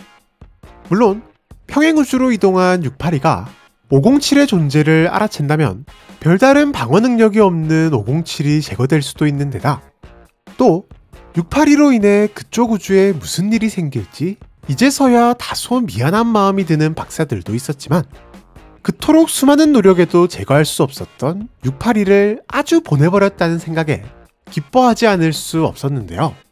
그렇게 507과 682는 이틀이 지나도 돌아오지 않았고, 정말로 682는 영원히 다른 세계로 사라진 듯 보였답니다. 그런데 말입니다. 두 녀석이 사라진 지 63시간이 지난 그때, 갑자기 507에게 부착해두었던 위치 추적기가 울리기 시작했는데요. 이 말인 즉슨 507이 다시 우리 세계로 돌아왔다는 것. 즉시 요원들은 추적기가 있는 장소로 출동했고, 그들은 놀라운 광경을 목격했답니다. 그곳엔 실제로 507이 돌아와 있었고, 하지만 우리의 불청객 682 역시 함께 돌아와 있었는데요. 이 세계에서 무슨 일이 있었던 것인지 정확하게는 알 수 없었으나 682에게 거대한 송곳니와 날개가 생겼던 흔적이 남아 있었다는 점, 그리고 상처 입은 신체로 미루어 보아 이미 이 세계에서 신나게 깽판을 치다 제압당한 것으로 보였답니다. 또한 507은 우리 세계에서 보낼 때 사용한 케이블 타이보다도 훨씬 많은 케이블 타이를 이용해 682의 몸에 단단히 고정되어 있었고, 뿐만 아니라 507의 옷주머니 속에는 누군가 손으로 직접 쓴 듯한 쪽지 하나가 발견되었는데요. 그리고 그 쪽지엔 이렇게 적혀 있었답니다. 친애하는 5082-S-B-R 우주 여러분들에게, 이건 이제 너네가 알아서 하세요. 이 썩을 놈들아. 네, 다른 세계 사람들은 682를 떠넘기려는 박사들의 꿍꿍이를 파악하고 그대로 둘을 돌려보낸 듯 보였답니다. 결국 이번 실험조차 깔끔하게 실패. 오늘도 박사들은 682 제거를 위한 또 다른 방법을 찾아 헤매는 중이라고 하네요. 682를 제거할 뻔한 첫 번째 SCP는 바로 지난 영상에서 알아보았던 SCP-2599, 만족스럽지 못한 제나인데요. 외부로부터의 지시가 내려지는 순간 현실적으로 불가능한 임무라 할지라도 수행하는 제나. 물론 어떤 임무도 완벽하게는 수행해내지 못하는 치명적인 허점이 있긴 하지만, 제나의 현실 조작자급의 수행 능력에 주목한 박사들은 제나를 효과적으로 활용할 방법을 다방면으로 찾고 있었답니다. 그러다 가장 먼저 떠올린 것이 바로 우리의 682 실험. 네, 많은 분들이 댓글을 통해 남겨주셨듯 682에게 무한한 애정을 자랑하는 박사들은 이거 어쩌면 682를 제거할 수도 있겠는데? 라는 생각을 했고, 이를 위해 즉시 실험에 돌입했는데요. 제나를 활용한 682 제거 실험에서 가장 중요한 것은 어떤 지시를 내릴 것인가 였는데요. 실시간으로 빠르게 진화하는 682의 특성상 제나의 능력을 활용할 수 있는 건 역시 한 번의 기회밖에 없을 가능성이 높았기 때문. 물론 박사들은 현실 조작 능력이라면 682를 세상에서 사라지게 만들어버리는 것도 가능할 것이라 생각은 했지만 2% 부족하게 임무를 해내는 제나의 특성상 그 녀석을 세상에서 사라지게 만들어줘 라고 지시를 내린다면 순간적으로만 사라지게 만들고 다시 나타나게 만들거나 682의 신체 일부를 남겨두고 사라지게 만들어 682가 다시 재생하는 일이 발생할 수도 있을 것이라 생각했답니다. 때문에 박사들은 제나에게 682가 200% 죽을 때까지 공격하도록 지시했는데요. 이는 2% 부족하게 임무를 해내는 제나의 특성은 물론 계속해서 신체를 회복하고 생체 신호가 완벽하게 사라지고도 다시 깨어난 682의 생명력을 고려한 지시였답니다. 만약 이 지시를 통해 제나가 682를 완전히 제거한다면 그것보다 좋은 상황은 없을 것이며, 만약 그러지 못한다고 해도 제나로 인해 제거 직전까지 도달한 682를 마무리하는 것쯤은 박사들이 처리할 수 있다고 생각했기 때문인데요. 682의 격리실에 투입된 제나. 박사들은 곧바로 제나에게 지시를 내렸고 제나는 즉시 682를 공격하기 시작했답니다. 물론 682 역시 최선을 다해 맞서긴 했지만 놀랍게도 제나는 682를 압도적인 힘으로 제압해 나갔고 42분간의 전투 끝에 제나는 682의 다리 3개를 분리시키고 가슴과 눈에 치명상을 입혔는데요. 682가 이 정도로 무력하게 당한 것은 문의 수호자 말고는 처음 있는 일이었기에 박사들은 제나의 능력에 놀라움을 금치 못하면서도 동시에 682를 제거할 수 있다는 기대감을 가졌답니다. 그리고 제나는 박사들의 염원을 이루어 주려는 듯 682에게 마지막 일격을 날리기 위해 682의 머리에 손을 가져다 댔는데요. 그런데 그 순간 682가 제나를 향해 "그래, 죽여봐. 나를 죽여, 이 살덩어리야. 얼른!" 이라며 소리쳤고 갑자기 제나는 682를 놓아주더니 아무런 움직임도 없이 가만히 서 있었답니다. 거의 다 왔는데. 이에 당황한 박사들은 제나를 격리실에서 빼낸과 동시에 거의 제거 직전의 682를 공격했지만 역시나 가파리는 가파리. 박사들의 공격으로는 682를 마무리할 수 없었고 시간이 흘러 682는 다시 신체를 회복. 결국 이번 실험 역시 실패로 돌아갔는데요. 박사들은 제나가 도대체 왜 갑자기 행동을 멈춘 것인지에 대해 분석을 진행했고 제나가 "나를 죽여" 라는 682의 외침을 박사들이 내린 지시보다 더 구체적인 지시로 인식하면서 2% 부족하게 임무를 수행하는 제나의 변칙성이 발동해 이미 죽음 직전까지 도달한 682를 더 이상 공격하지 않은 것으로 추측했답니다. 즉 다시 말해 682의 마지막 외침만 아니었다면 어쩌면 진짜로 682의 완벽한 제거가 코앞이었을지도 모른다는 사실. 이에 박사들은 혹시나 682가 제나의 변칙성을 이미 알고 있었나 생각하기도 했지만 만약 이미 알고 있었다면 공격받기 전에 지시를 내리거나 역이용했을 가능성이 높기에 아마도 682는 자신이 진짜 제거될 수도 있다는 것을 본능적으로 느꼈고 이에 문의 수호자 앞에서 그랬듯 마지막으로 객기를 부린 것으로 보이는데요. 즉 이 추측이 맞다면 우리의 운까지 좋은 682는 그 마지막 객기 덕에 제거당하지 않을 수 있었던 것이랍니다. 이후 제나를 활용해 추가적인 실험을 진행하자는 의견이 제시되었지만 이제는 682가 제나의 변칙성을 파악했을 가능성이 높기에 당장의 추가적인 실험은 보류된 상태라고 하네요. 현재까지 정말 다양한 682 제거 실험을 진행해온 박사들. 어떤 실험은 정말 제거했나? 라는 생각이 절로 들 만큼 성공 직전까지 도달했던 실험도, 또 어떤 실험은 제거는커녕 오히려 실험으로 인해 더 위험한 상황이 발생한 경우도 있었는데요. 이렇듯 지나온 실험들을 검토해본 결과 수많은 실험 중에서 그나마 효과가 있었던 것은 뭐니뭐니 해도 압도적인 공격력을 가진 대상과의 제거 실험들이었답니다. 하지만 682를 뛰어넘는 강함을 가진 존재, 혹은 682와 대등한 강함을 가진 존재를 찾는 것은 그리 쉬운 일이 아니었는데요. 수많은 박사들이 참여해 682 제거 실험에 동원될 수많은 후보들을 제시했지만 너무 강력하면 제어가 불가능하고 어느 정도 제어가 되면 682보다 약한 경우가 대부분. 제어가 가능하면서 동시에 682만큼 강한 존재는 찾을 수가 없었답니다. 그런데 말입니다. 문득 H박사의 내리에 스쳐가는 한 가지 생각이 있었으니 682와 대등한 존재, 682와 똑같은 강함. 그렇다면 682라면 682를 제거할 수 있지 않을까? 라는 다소 위험하고도 그럴듯한 아이디어가 떠오른 것인데요. 네, 눈에는 눈, 이에는 이. 682에는 682. 682와 똑같은 신체 능력과 변칙성을 가진 또 다른 682라면 당연히 682와 대등하게 싸울 수 있을 것이고, 거기에 약간의 지원만 더해진다면 충분히 이길 가능성이 있다고 생각한 것이랍니다. H박사는 이를 위해 수많은 평행우주 중 한 곳에서 682를 빌려오자고 말하며, 어떤 우주든 682를 빌려간다고 하면 두 팔 벌려 환영할 것이라는 의견도 덧붙였는데요. 다른 우주에 682를 데려온 다음 서로 싸우게 만들어 양쪽이 다 제거되면 그만큼 좋을 것도 없겠지만, 설령 한쪽이 겨우겨우 살아남는다고 해도 다시 원래 우주로 반납하면 끝. 딱히 손해볼 게 없는, 한 번쯤은 시도해볼 법한 실험처럼 보였답니다. 이에 다시 한번 자신감 넘치게 실험 제안서를 제출한 박사들.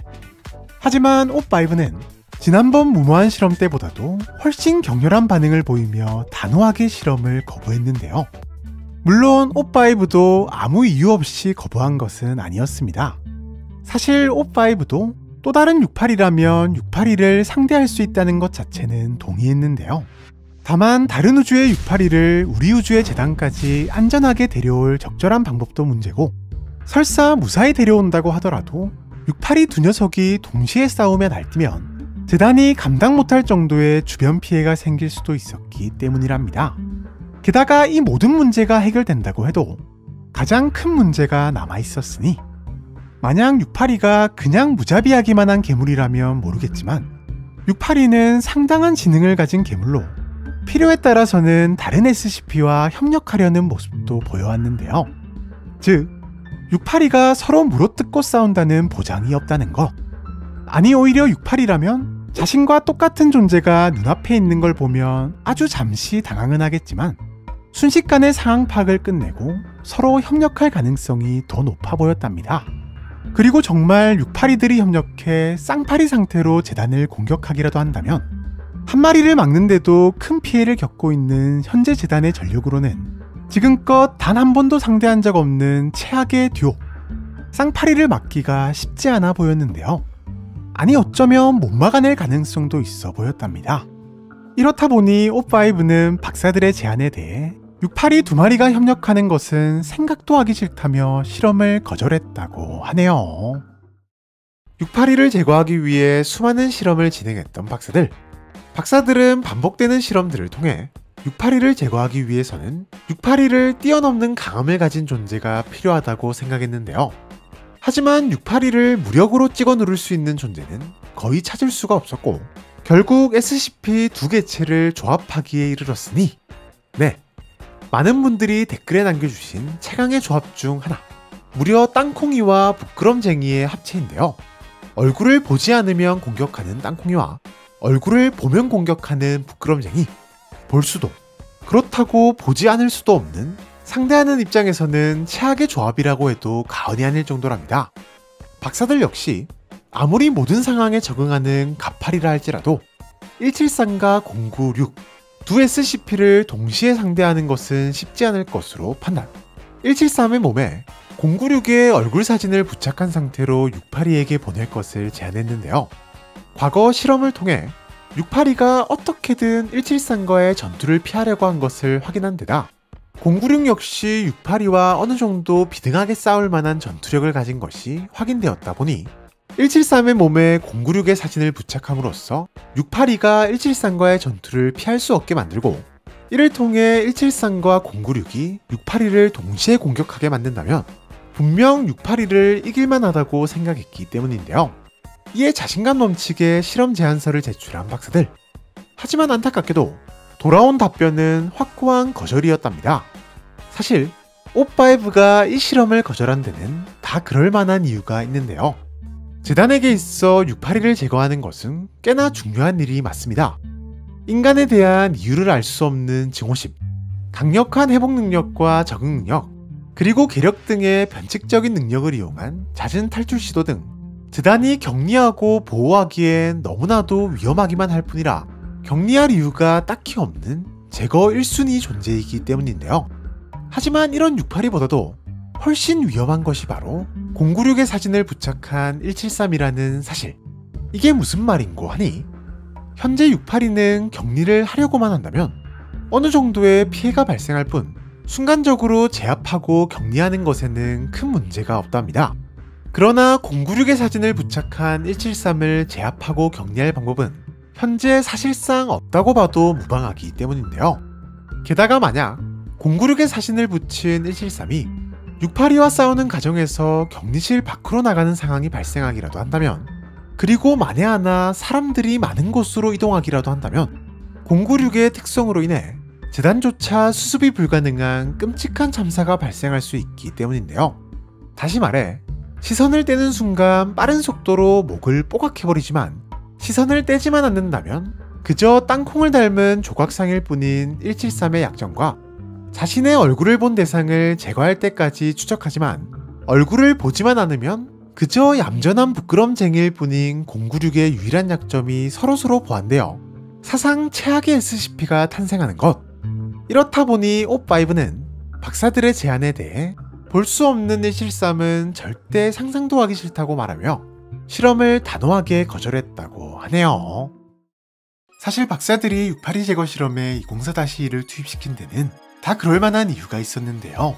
먼저 현재까지의 682 실험으로 미루어 보아 녀석이 적응할 여지가 있는 특수한 능력의 개체보다는 힘으로 찍어 누르는 것이 그나마 효과가 좋았던 것으로 보였다는 것인데, 204-1의 경우 EMP 같은 특별한 방법을 동원하지 않는 이상 훈련된 재단 요원들조차 엄청난 피해를 감수해야만 제압할 수 있었던 만큼 강력한 전투력이 확인되었기 때문, 심지어 몇몇 박사들은 순수 전투력만으로는 682와 비슷하거나 조금 더 우세하다고 평가할 정도였답니다.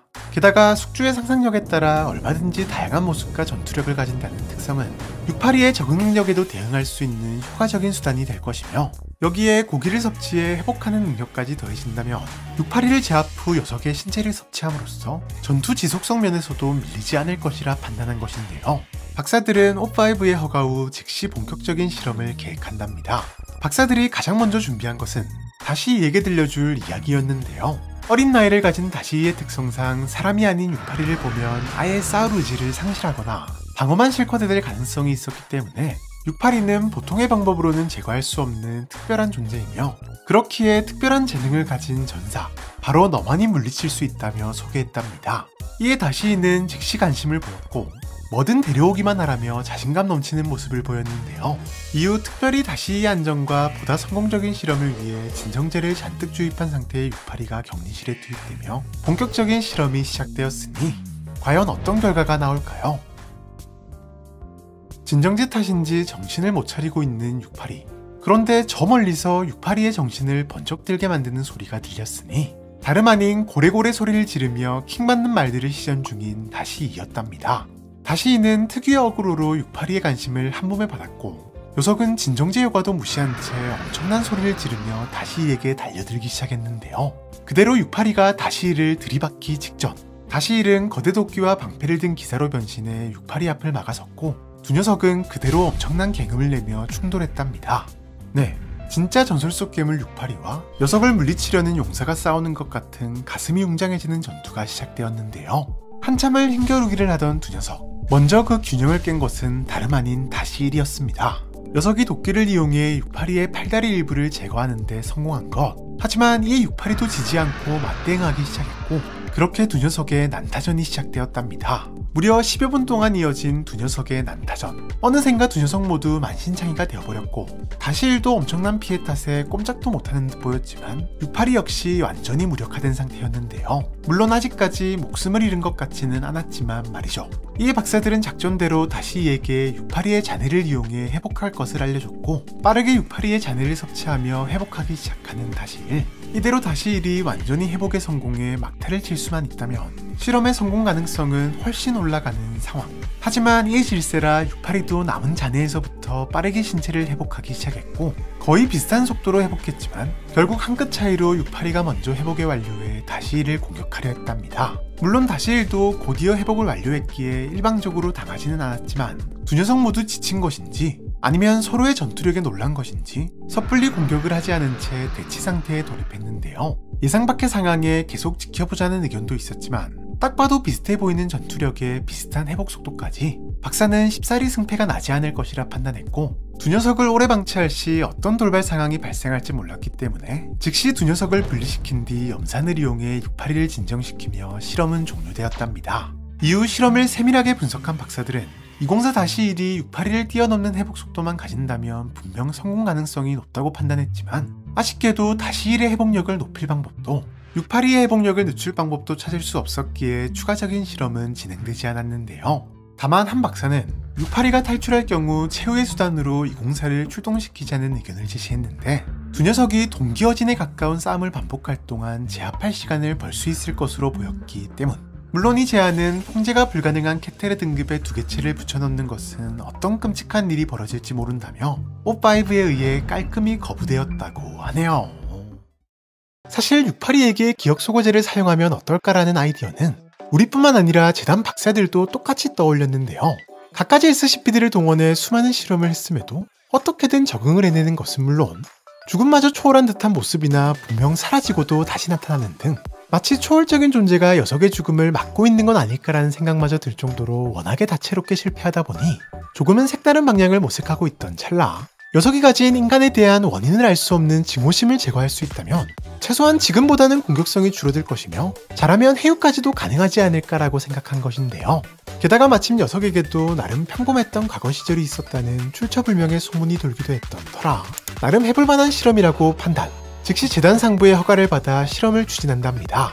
다만 최신식 기억소거제를 비롯한 가공 처리 과정을 거친 기억소거제들은 인간의 신체 구조에 맞춰 만들어진 것이다 보니 녀석에게는 통하지 않을 가능성이 높아 보였고 오랜 논의 끝에 그냥 3천의 분비물이자 기억소거제의 원료인 Y909 자체를 넣어보자는 결론에 도달했는데요. 물론 반응을 전혀 예상할 수 없는 실험이다 보니 처음부터 냅다 들이부을 수는 없었고 녀석이 들어있는 산성액에 정제되지 않는 Y909 원액 1g만 섞어 넣어 먼저 녀석의 반응을 지켜보기로 한 박사들. 그런데 전혀 예상하지 못한 결과가 나왔으니 Y909를 섞어 넣은 후 한참 동안이나 아무런 움직임을 보이지 않는 682. 이게 기억소거 효과가 통해서 그런 것인지 아니면 녀석이 연기를 하고 있는 것인지 알 수 없어 박사들은 그저 숨을 죽인 채 지켜볼 수밖에 없었는데요. 그런데 그 순간 서서히 녀석의 신체 일부가 사라지고 있다는 사실을 발견한답니다. 네, 산성액에 대한 녀석의 재생 능력이 줄어든 듯 보였는데요. 전혀 영문을 알 수 없는 결과에 당하긴 했지만 기회를 놓칠 수 없었던 박사들은 즉시 Y909를 1대4 비율로 희석시킨 용액을 추가로 들이부었고 예상대로 녀석은 회복력을 더욱 잃은 것인지 엄청난 절규와 함께 빠른 속도로 신체를 잃어갔는데요. 그런데 682의 신체가 약 70% 정도 손상되었을 무렵 왜인지 녀석은 더 이상 피해를 입지 않았고 절규도 서서히 줄어드는 듯 보였답니다. 물론 이대로 녀석이 회복을 하지 못하기만 해도 엄청난 성과를 얻은 상황. 하지만 박사들의 기대와 달리 10시간 정도가 지나자 녀석은 서서히 신체를 회복하기 시작했고 2시간 후 결국 녀석이 완전히 원래의 모습으로 돌아오면서 가능성이 보였던 실험은 다소 허무하게 끝나고 말았는데요.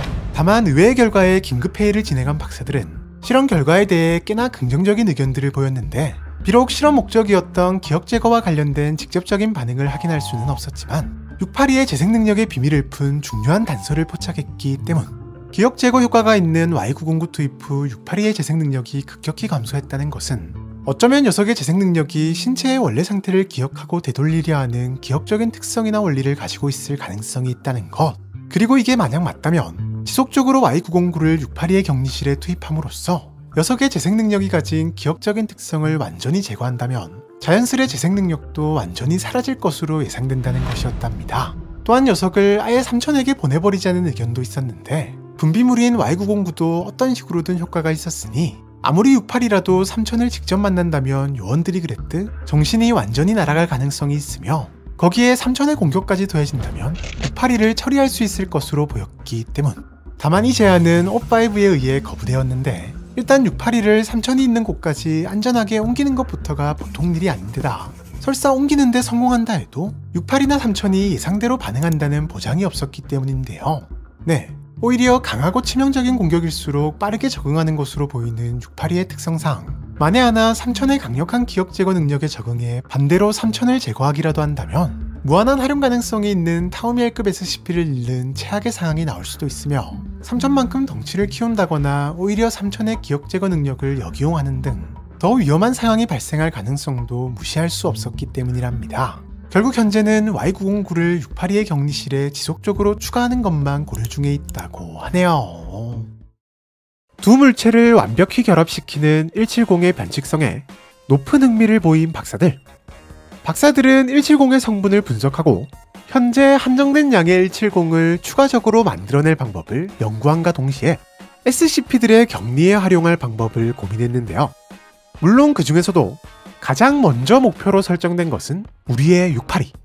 사실 이쯤 되니 야, 그냥 되겠는데 싶은 거 다 가져다 쓰는 거 아니냐?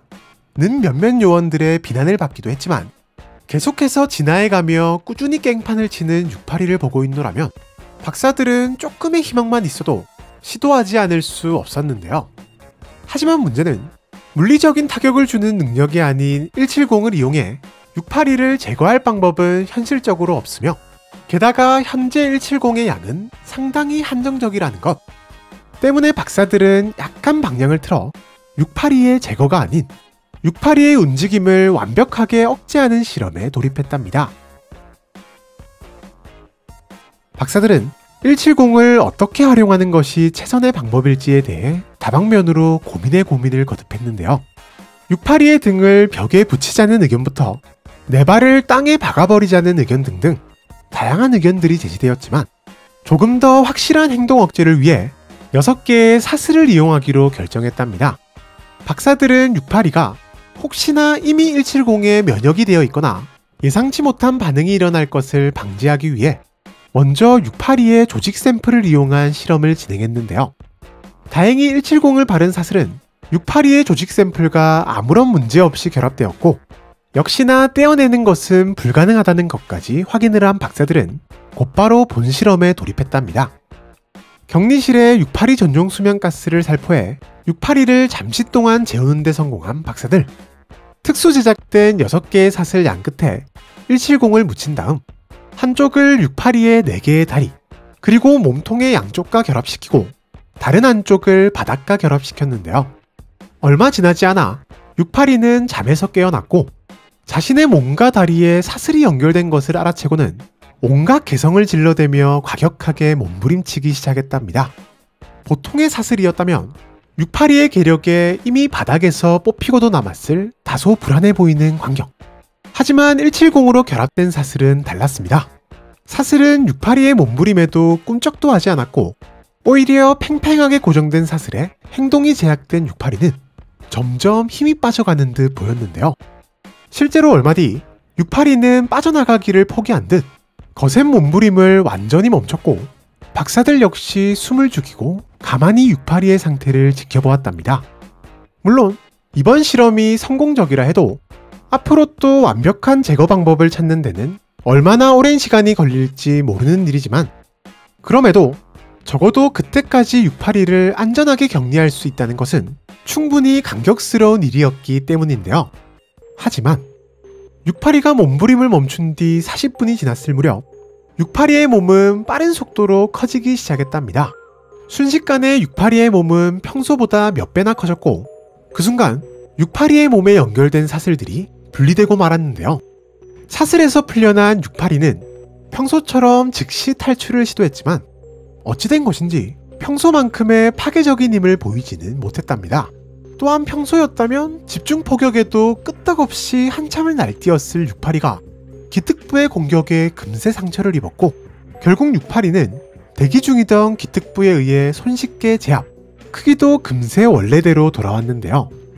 이후 박사들은 682가 도대체 어떻게 170의 결합을 풀어낼 수 있었는지에 대해 연구했고 이에 A 박사는 한 가지 가설을 제시했답니다. 682는 분자 단위로 결합시키는 170의 특성을 정확히 파악하고 자신의 분자 배열 거리를 늘려 결합된 사슬을 분리시키는 데 성공했다는 것.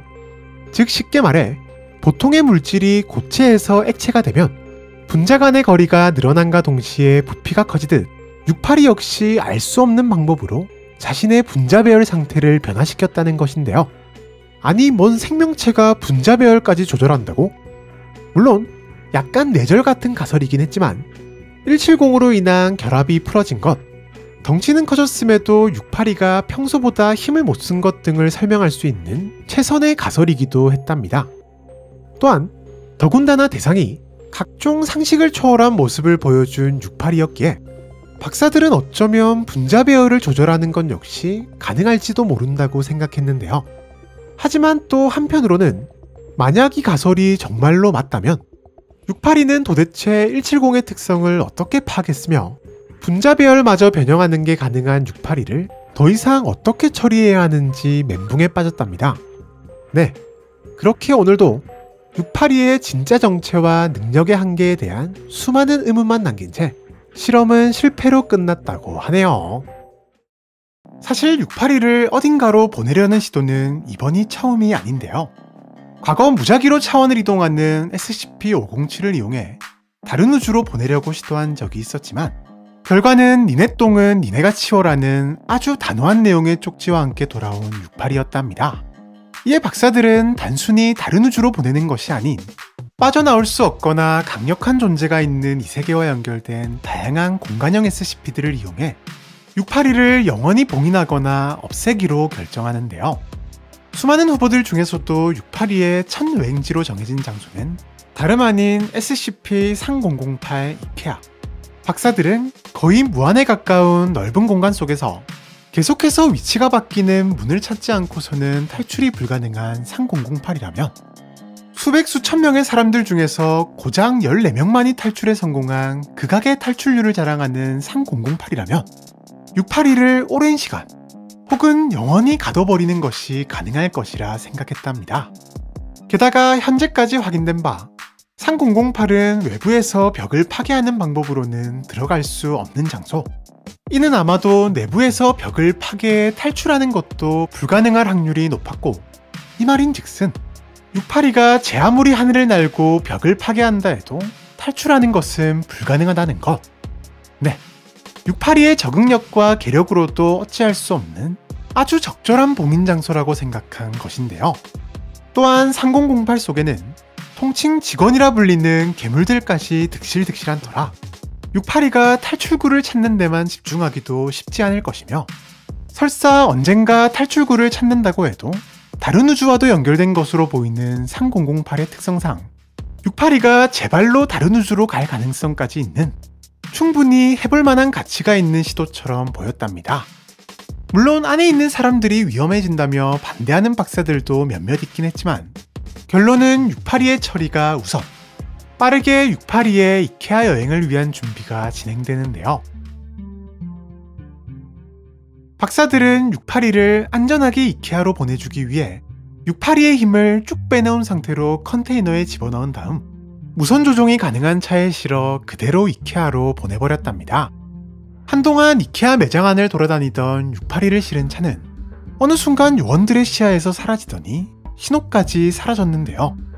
네, 3008의 변칙성이 발동되어 682가 무사히 3008에 도착한 것으로 보였답니다. 예상과는 달리 큰 사고 없이 3008 속으로 682를 보내는 데 성공한 박사들은 어쩌면 진짜 성공할지도? 라는 생각이 들었지만 그 누구도 섣불리 입 밖으로 꺼내지 않은 채 시간이 흘러갔는데요. 1시간이 지나고 2시간이 지나고 682가 체력을 충분히 회복하고도 남았을 6시간이 지나도 이케아에서 누가 나오기는커녕 아무런 소리도 들리지 않았답니다. 아마도 박사들의 예상대로 682라 해도 내부에서 벽을 파괴하고 나오는 건 불가능한 듯 보였는데요. 시간은 흘러 24시간이 지나가고 있었지만 여전히 이케아는 조용했고 정말 682 봉인에 성공한 듯 보였답니다. 하지만 갑자기 그 순간 박사들은 예상하지 못한 상황을 맞닥뜨리게 되는데요.